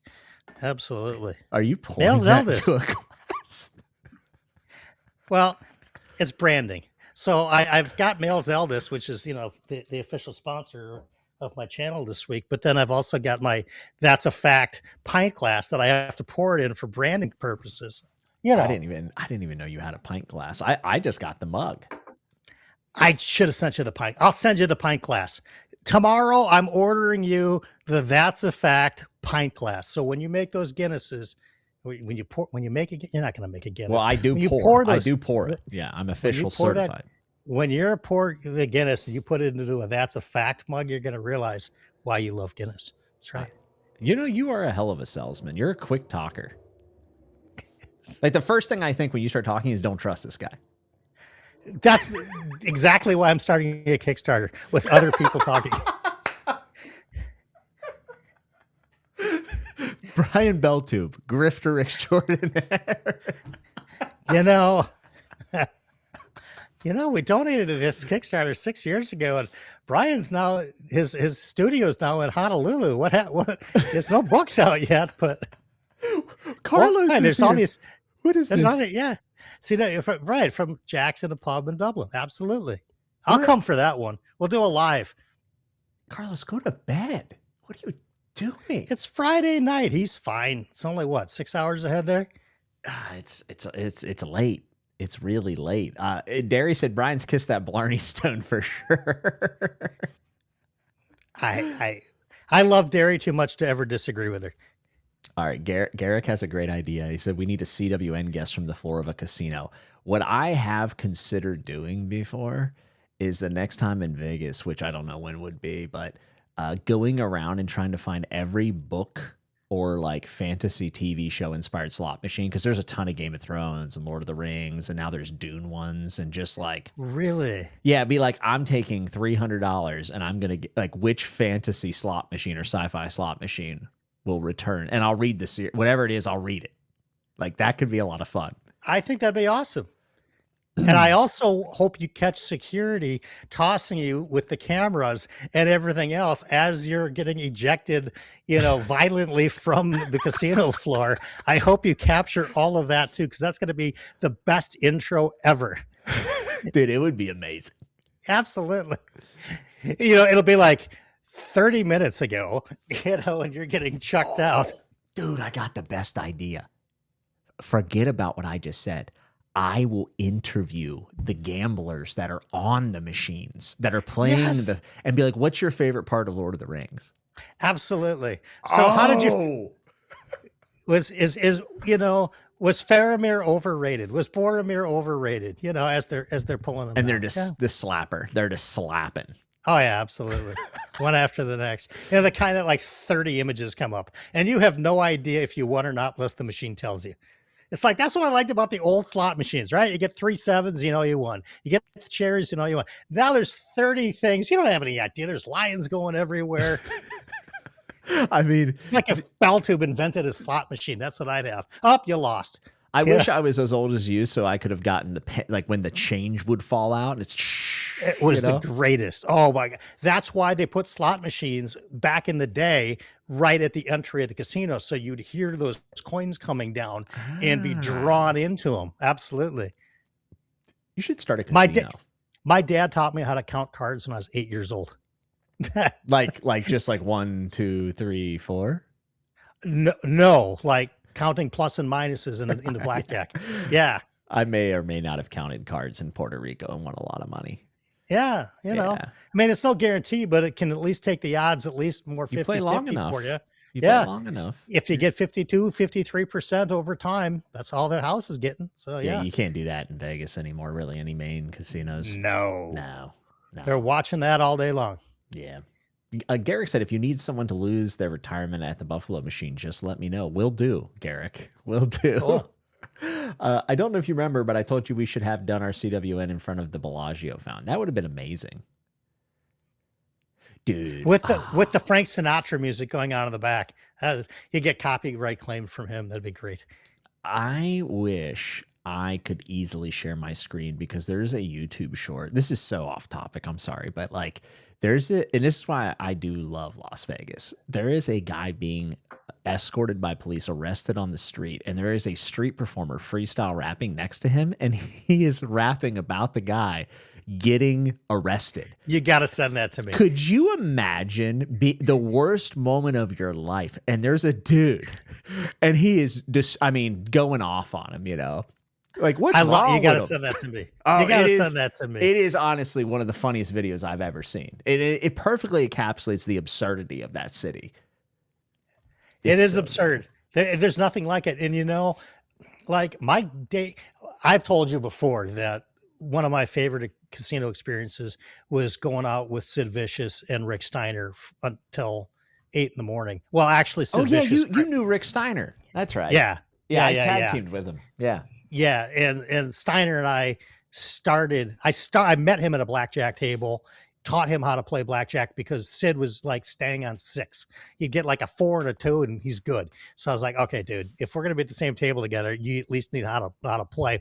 So I talking to him. Rick Steiner sits on next thing I know, the three of us are out at every bar and other such places in Las Vegas. So yeah. Casterly Rock. Yeah. Rick Steiner cheating on Go Fish and blackjack. You're not cheating at blackjack. You're an advantage player. Okay. You're paying attention. Yeah, that's all. Honestly, screw casinos. They're evil. They're absolutely evil. I so badly want to find this video so I can show it on the stream. I've never shared a video on stream, I don't think. Oh, you know what I did? The only time was yours. Do you remember this? See? Promo video. Yeah. Do you remember it? Absolutely. It's my first appearance with Chatting with Nuts. I did a wrestling promo for you. Which I greatly appreciated. I don't know if anybody else did, but I did appreciate it. Had to do it. I thought it was great. I am attempting to open this video. We will see if I can actually get it to play. Because unfortunately, this is not StreamYard, and it's not nearly as easy to do. You know, it's weird. It's highly manual. Yeah, you know what's weird is that, interesting. Oh, this is terrific. Okay. I'm going to attempt to play this. Okay. I want to see it. So does the audience. We need to see somebody being arrested. I don't know if they do, actually. Like, I don't know if anyone actually cares, but for me, it's just, it's too good. Okay. So. This fits into our nonsense theme of when I come on the show anyway. So, I mean, come on. Who else are you going to have out here that actively wants to see someone being rapped to while they're under arrest? Dude, it is incredible. All right. Can people see this? Yeah. All right. Let's see. I can see it. Let's see if you all can. I don't know if I can zoom in here. Nope. Sure can't. I mean, I see it big on my monitor, but I can see it fine on my TV or on my computer. All right. Can you guys hear this? Can you hear it? Yeah. Okay. Check this out. Can. Is it loud enough? Can you all hear it? Oh, yeah. Absolutely. Okay. Here. All right. Check this out. This dude's being arrested by Las Vegas PD. Okay. Many going to jail tonight. Talking about the homie in the gray and the black. You know the facts. I never relax. Everything luxury tax. And everybody here getting videos. Make sure you put a little money in the sack. What's wrong with them? Amazing. A tremendous, how do I? What an ad lib. What an ad lib. I mean, what's wrong with him at the end is probably my favorite part of that entire thing. Well, he's messing around with the gray and the black. I hope that people appreciated that as much as me, because I lost it. Like just the whole situation around it. I love the awareness of the rapper to just look at what's going on around him. And honestly, the gall. His brain, because that's what he's doing, right? He's rapping about whoever's walking by, probably, right? And now he's got material. Now he's got something, right? Now he gets a viral video. Someone left a comment on the video, and they said the light could not turn fast enough for that dude. Oh, yeah. He's out of there. I should see if he's available for voice narration. You should. Have you ever been arrested? Yes. Do you want to share? Yes. Because it was the dumbest arrest ever. All right, let's hear it. This was the dumbest. There's a million things I should have been arrested for in my youth. This is the one that was the dumbest. I was outside of the Target Center, when the Target Center is where the Timberwolves play, and there's a lot of concerts there. And I was buying scalped tickets to Rod Stewart, of all things, right?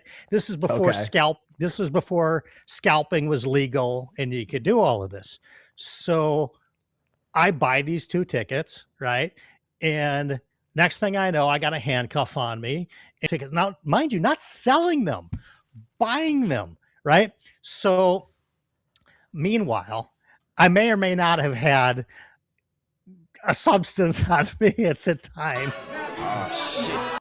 Yeah, that is currently legal now in Minnesota. It is legal in Minnesota now. So back then it wasn't. So my whole thing was, oh my God, am I going to get nailed for this too? Whatever.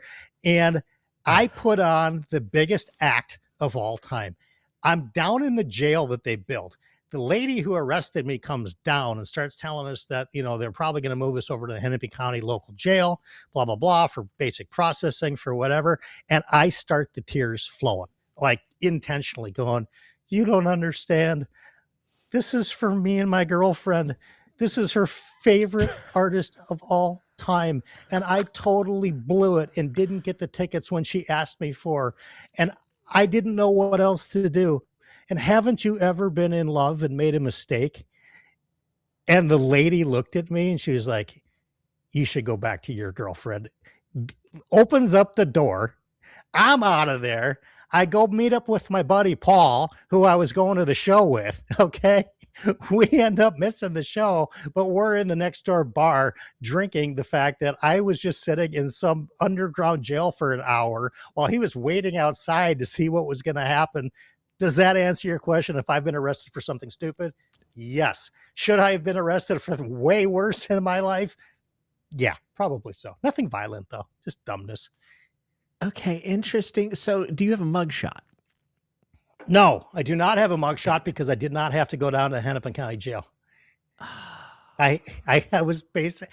Who gets handcuffed for buying tickets? Okay, I could see when scalping wasn't legal and you were trying to sell tickets. All right, fine. You're just trying to buy it. Come on. And to Rod Stewart, what an embarrassment that is. I saw it's not metal. It's not rap. It's to go see Rod. So, yeah. What can you do? I don't know. I don't. I've had many experiences, and I've had more running, law enforcement run-ins than I can even. We could spend days doing this as a bar owner in downtown Minneapolis. The kinds of interactions I've had with law enforcement. So, oh God, yeah, fascinating stuff. Did you have anybody on the payroll? I was on their payroll. Okay. No. Sorry. No. I take it back. It's exactly what you said.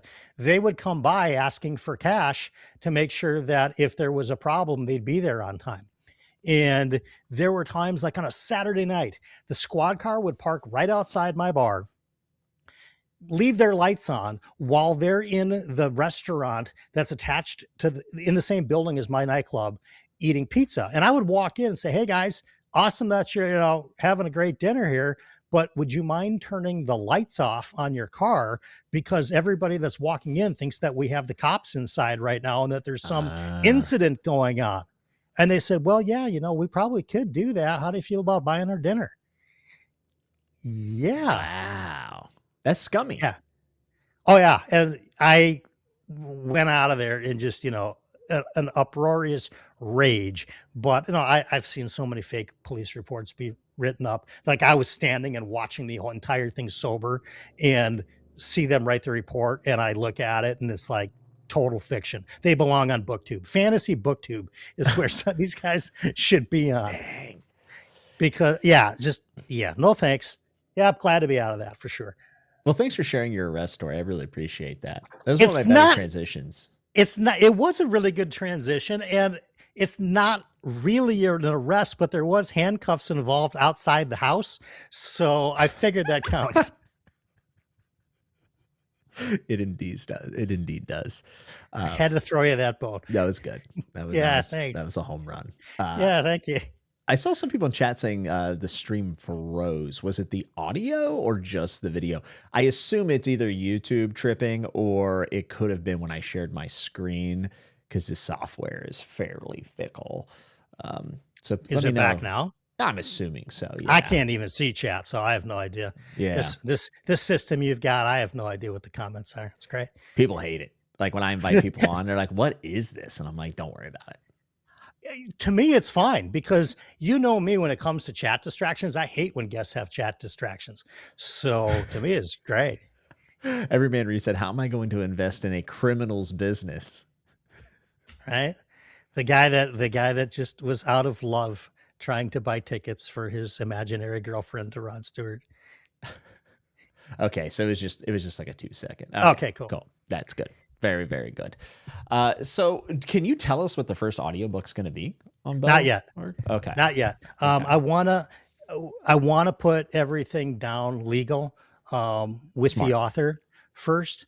I know pretty much who the voice actor is going to be, so that's good.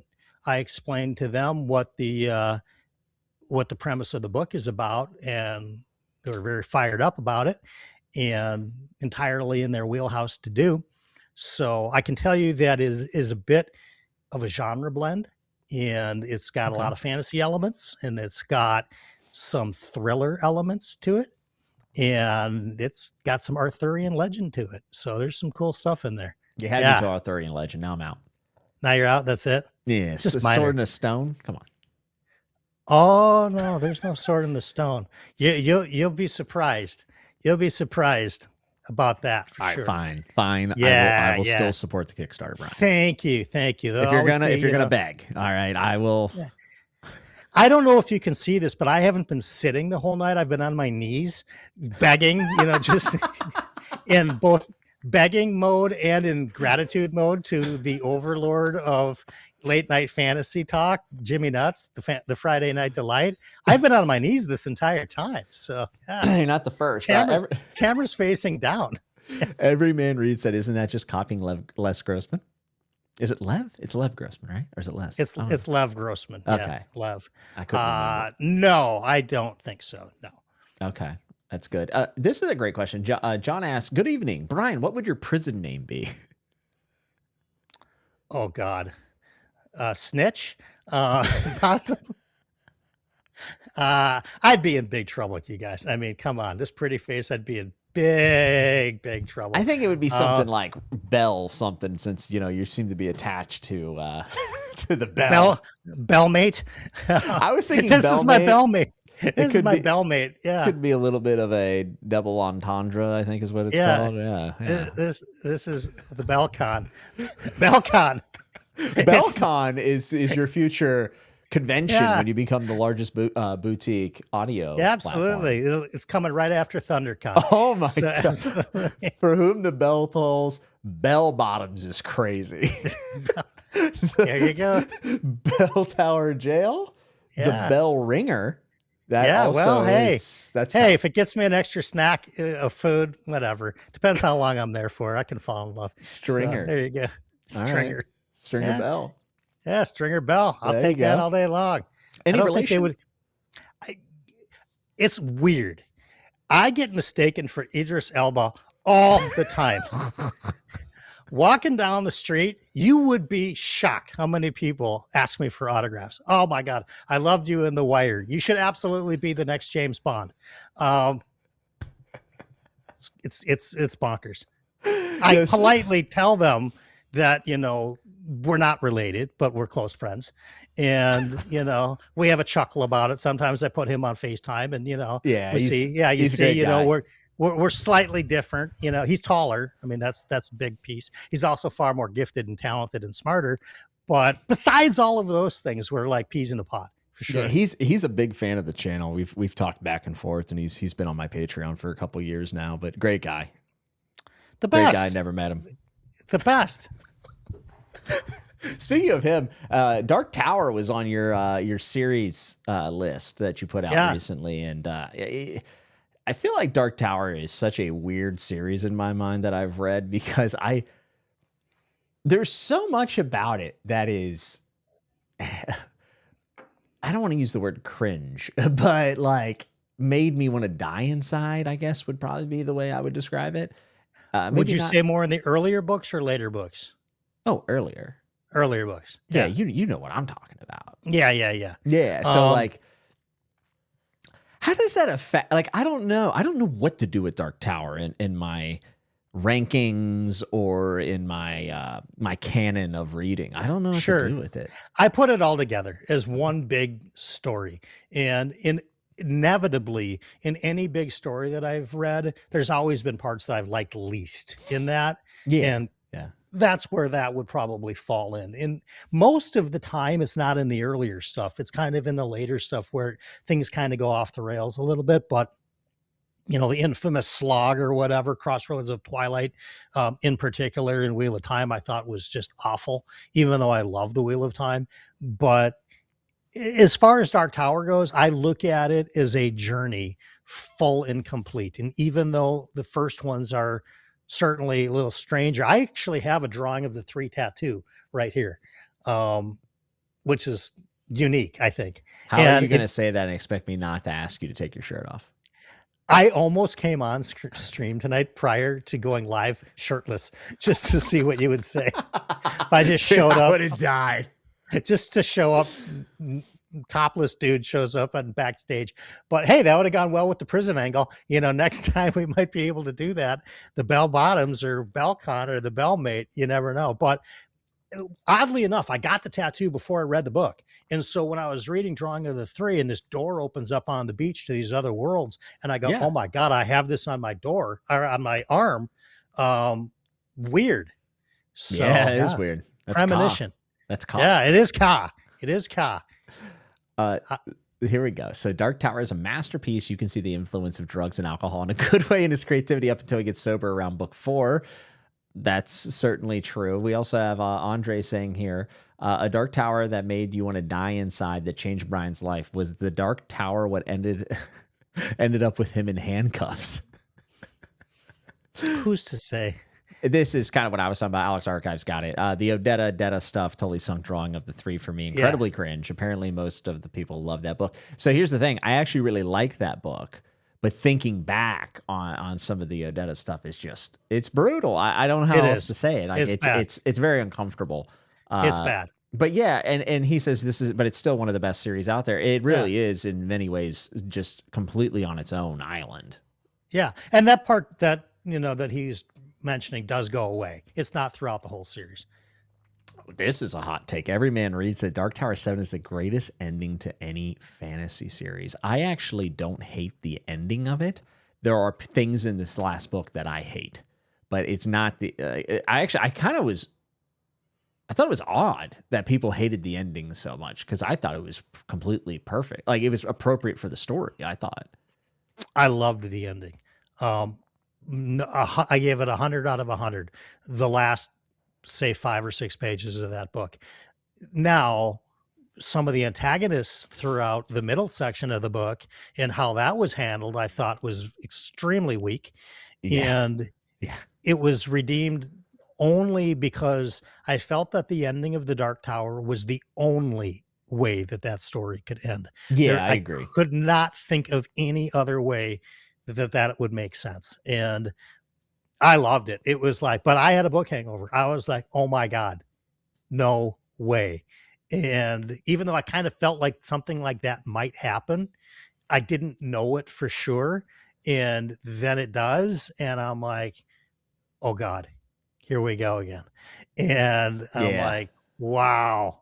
Yeah, the very ending to me was actually, and even some of the meta tactics he kind of employed at the end. I it saved the book for me because, like you said, some of the stuff in the middle and whatnot, the breakers and all. I was just, it was kind of like disappointment after disappointment. I was like, oh no, and then at the end, I was like, oh, okay, okay. I see. He stuck the landing for me for sure, and I still maintain that the first sentence of book one is the best sentence of a book one ever. The man in Belak fled across the desert and the gunslinger followed. I mean, I just think that's iconic. As an iconic of a first sentence of any book ever, you know, it's right up there with it's the best of times, it's the worst of times, it's all of it. So yeah. Yeah, I would totally agree with that. You know who actually has another amazing beginning is The Hedge Knight. Which I haven't read it. I will. Let me see. Do I have it readily available? I would love to read it. I don't think I do, unfortunately. I don't have it up here, or I would read it. That's fine. Basically, it's something about like he was digging the grave. The grave was easy to dig because of the April showers had softened the ground, and you're like, what? like, okay, what has happened here? Oh, one of the greatest openings to a story for me. I feel like the first sentence of Lonesome Dove is one of the best tone setting sentences I've ever read as well. So, I mean, you know, you are there on Gus McCrae's porch immediately on sentence one.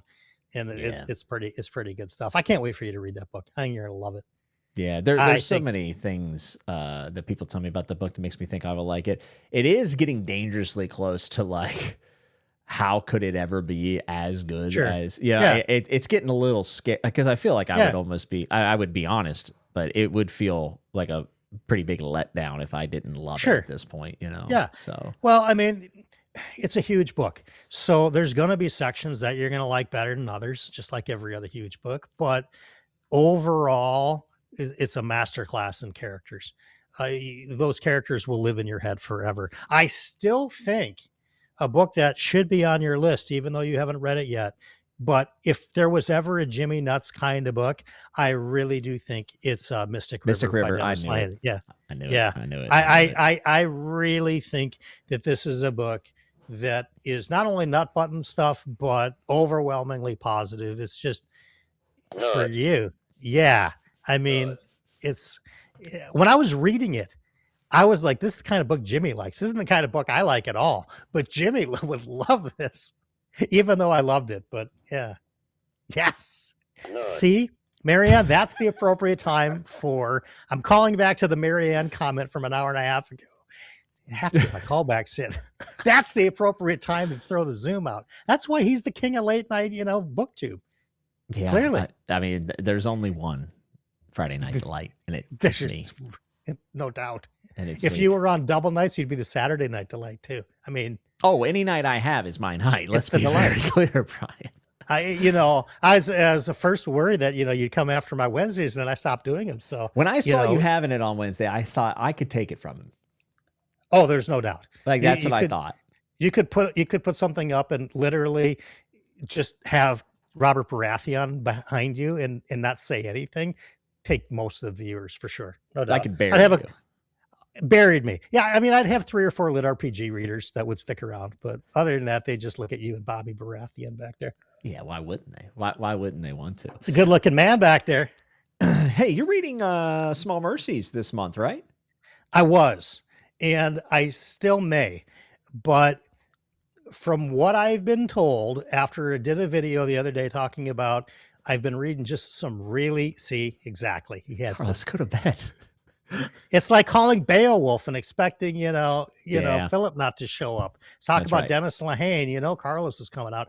But I started to think about just my overall moods and stuff and all the stuff I dealt with my mom the last year or whatever. And going through so much heavy material has been hard. It's been hard here to do that. And when I announced that I was going to be reading Small Mercies, I got a bunch of comments saying, this is, there's some pretty heavy stuff in here. And Oh yeah. you just want to make sure you're ready for it. And I started to think to myself, do I really want to read tragedy stuff right now? And the answer is I don't know. That's why I'm reading JCM Burns' book right now.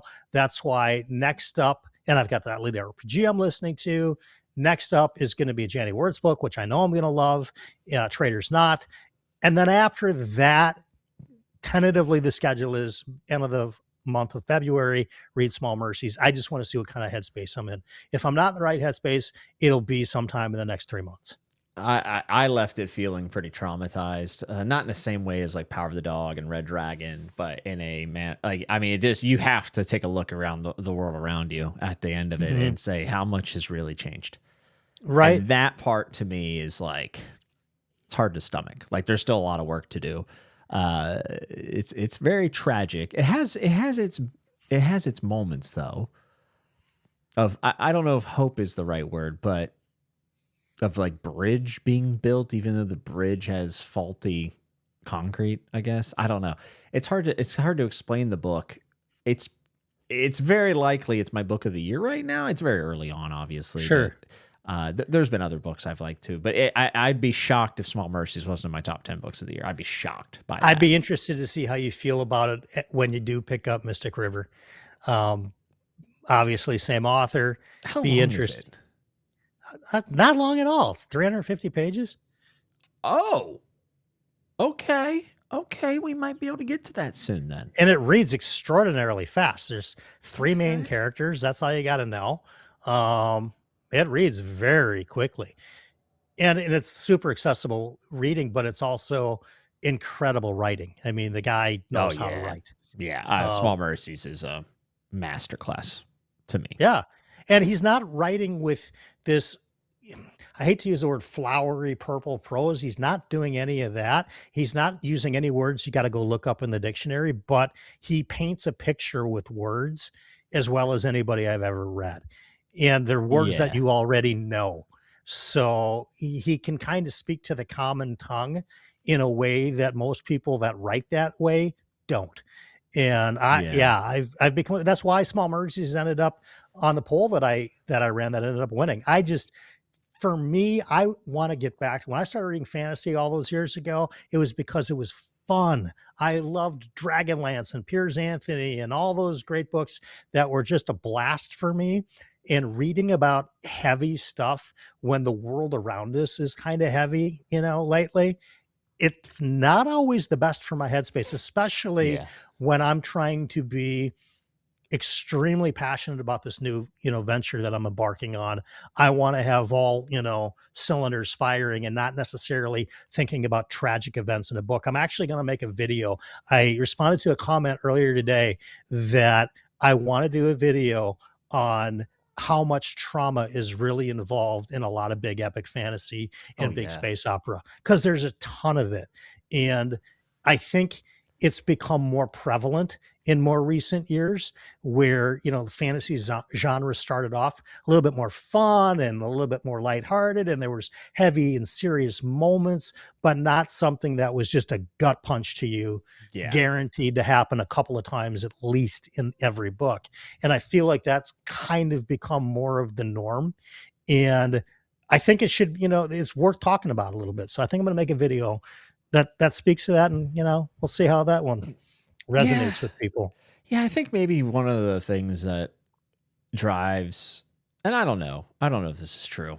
I'm saying this with absolutely zero basis or facts, but there's always this desire in the fantasy crowd, and I used to kind of fight this fight a lot. It's like to be respected outside of the genre, right? Like fantasy is real fiction or real, right? And I think there's a large amount of people that feel like to be considered like that, it has to have that element of darkness or severity or weight or something like that. Trauma. Yeah. And to be fair, the books that I'm attracted to, not just in fantasy, but everywhere in any genre, literary crime, whatever, happen to be that type of story. So yes, I do prefer that. I'm not a big fan of like, here's a good old romp. It happens. Sure. Don't get me wrong. Yeah. It happens. Yeah. But we all know, if you've watched this channel for any length of time, it's the exception. Yeah. So I wonder how much that kind of influences that. Probably not that much, because I think people are probably more concerned about selling books than being taken seriously. But if you need proof of a series that doesn't have to go that way, not saying there isn't deeper stuff or whatever, but like Discworld would obviously be that. Like Discworld is, in my opinion, it's kind of respected everywhere. So I wonder how much that kind of plays into that. I'm not sure. I think the difference with Discworld is that everything that he puts in there is basically absurdism for social commentary, and it's not kick you in the balls kind of reading where you just feel like, wow, he just pulled that out of nowhere and killed off my favorite character just cuz. That's not what those books are about.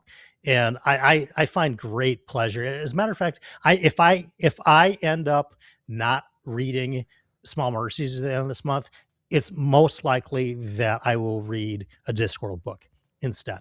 So because that's more in line with where I want my brain at, sort of, as like I said, as I jump into this new adventure, I want my brain to be in a happy place, not in a reminder of the trials and awfulness that the real world can have a lot. So and that's the beauty about variety and range. And if you couldn't find it in fantasy, you could also try to find it elsewhere. But I mean, there's the huge cozy movement in fantasy, and it has its place. And Ramus was saying, I have a feel I've been in the same mood that Brian's talking about. Sorry, I'm stumbling over my words.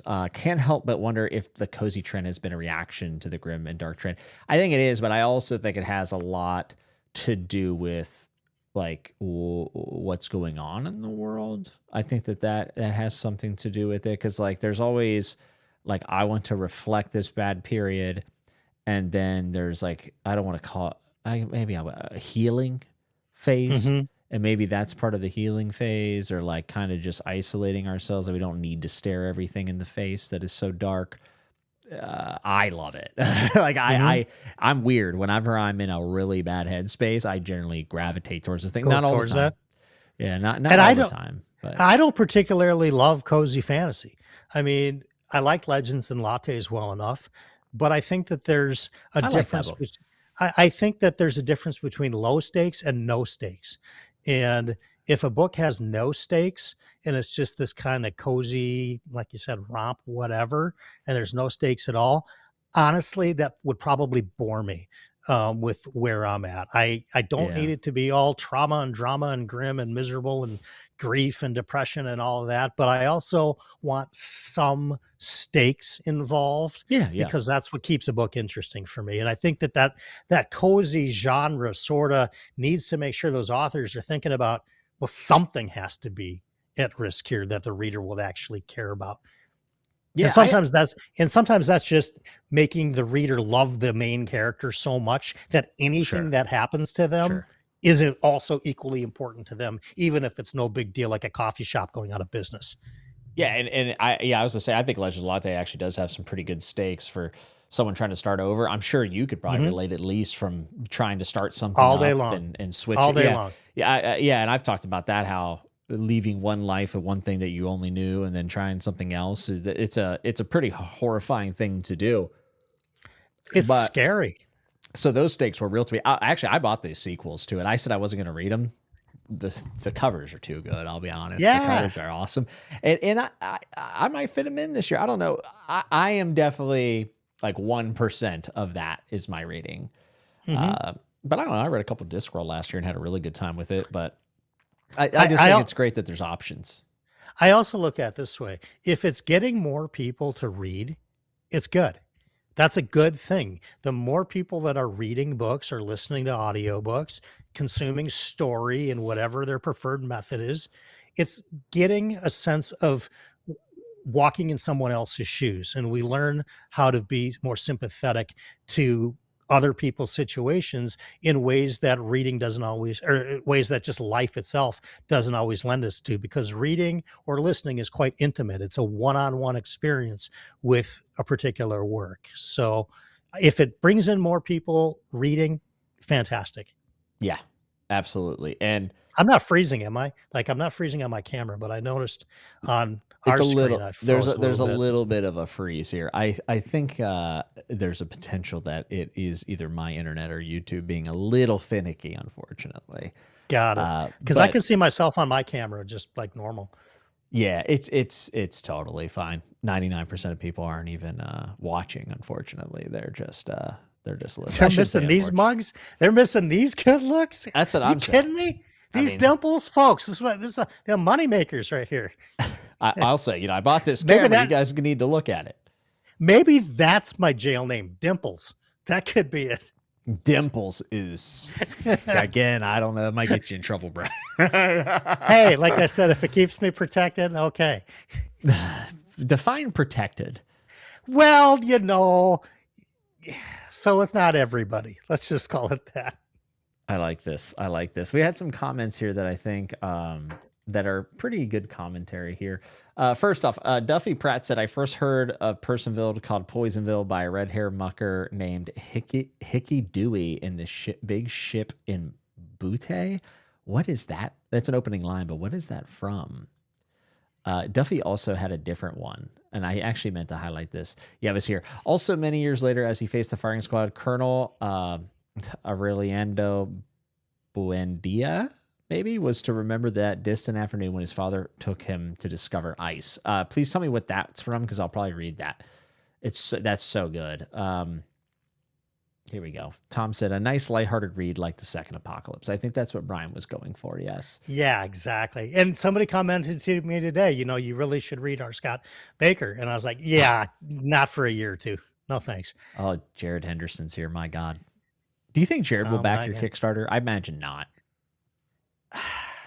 I think it's likely that he will, because when it happens and it just springboards into massive success, Jared will have that, on his credentials, on top of his many, many other credentials, that he was a founding supporter. Yeah, he's like a this barnacle. audiobook boutique. He just latches on. Well, I mean, you said it. I didn't say it. I would never Wait till he speak. pledges, and then you can say That's kind of what I'm going with, is let's just see if there's a support level first. And, if there's not, it's for my fourth tier.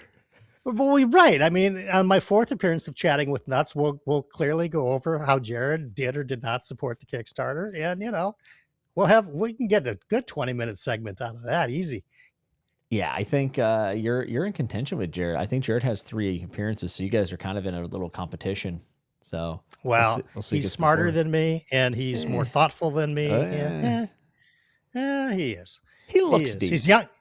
He's younger than me too. So there's a certain amount of years that go by, especially, like, it's weird. And I say this all the time, as a club owner, it's almost like years are triple or quadruple, because just the crazy experiences that are so compacted into a period of life. It's almost like an entire life's worth of mishap and misadventures in a 15-year period of time. So a lot of the stuff that I've lived, a lot of people just will never go through ever, let alone in that condensed period. But Jared's awesome.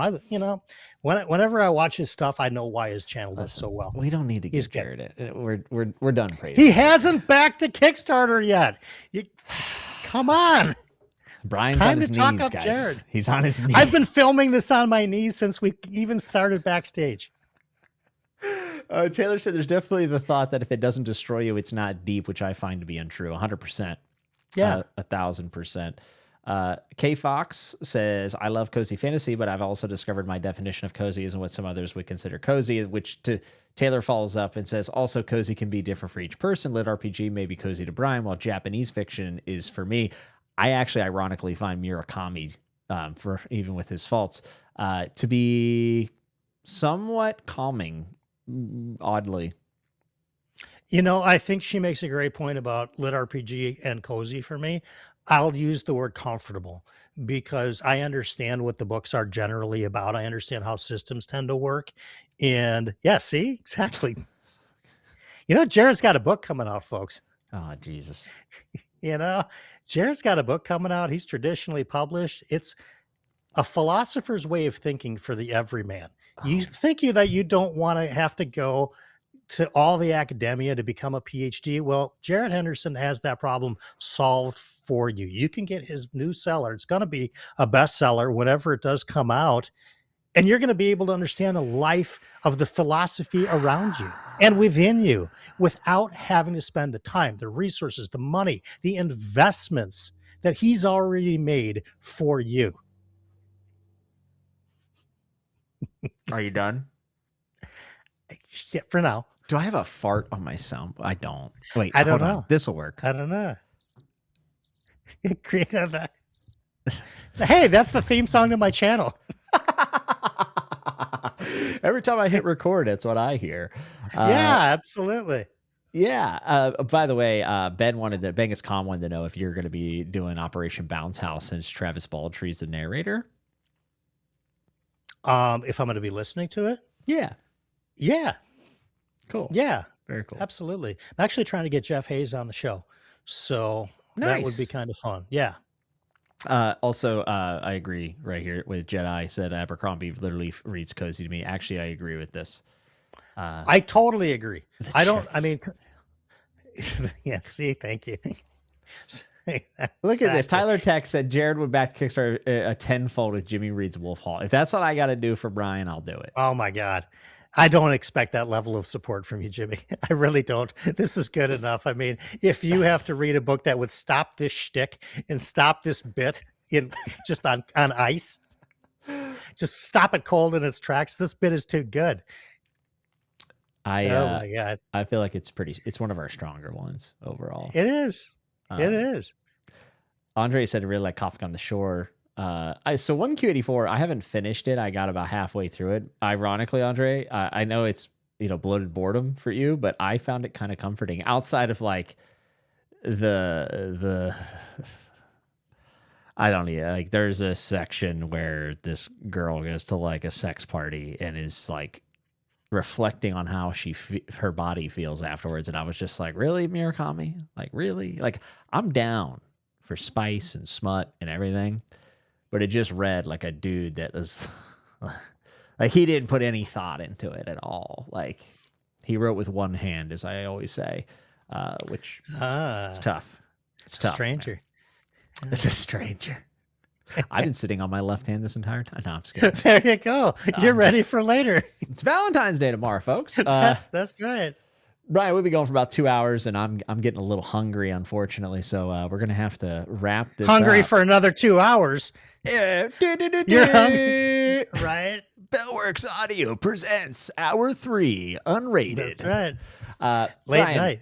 Brian, I'm so glad you came. It's always a pleasure having you. We could probably do this for like no lie, probably 5 or 6 hours, and I wouldn't bat an eye about it. I'm sorry that you're going to be up all night, by the way, because the stream's so late at night. I'm so sorry. I mean, it's like 3 a.m. here. I'm on Carlos time. See, that's what I haven't told anybody is that I'm so in tune with StoryTube.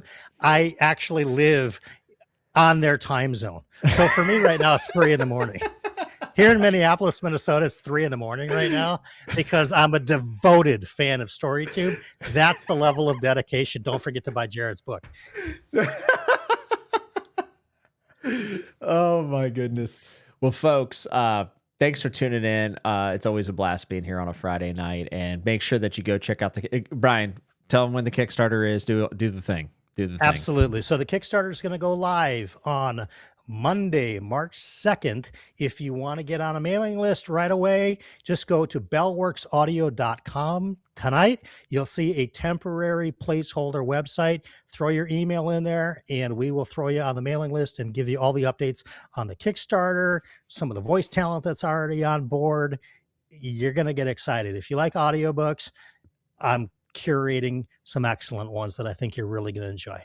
It's awesome. Yeah. I look forward to supporting it, and I'll make sure to get you that video too. I'll probably do it on Sunday. Yes. Thank you. 45 seconds is all I need from the delight. That's it. You'll get 30 and be happy. Deal. I finally get off my knees. It took me 3 hours to get on my knees.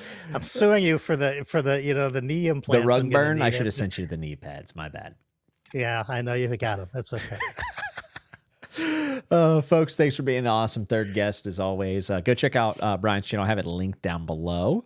And make sure to check out that Kickstarter coming on March 2nd. It's going to be a pretty cool project. I will be backing it because I not only think it's just a great idea, but I also believe in Brian as someone who gets things done, is passionate, is overall just a pretty good guy with a lot of good stories and a man that will stick to the bit, which is the most important part for this show. So, Brian, thanks again, man. I really appreciate you. Oh, dude, thanks for having me on. I can't wait to do it again, and can't wait to get you back on For Whom the Bell Tolls, because boy, do I have an idea for you, and you won't find out about it till we're live. I am very excited for this. Yeah. Folks, if you like it, you can hit like. If you dislike it, hit dislike. If you'd love to think about subscribing, I try to go live at least 2-3 times a month. It's always a really good time here. You're not going to catch this anywhere else. I am very unique and cool. There's Patreon description. It's optional, but always appreciated. Until we see you next time, be good, be safe, and remember to always keep turning the page.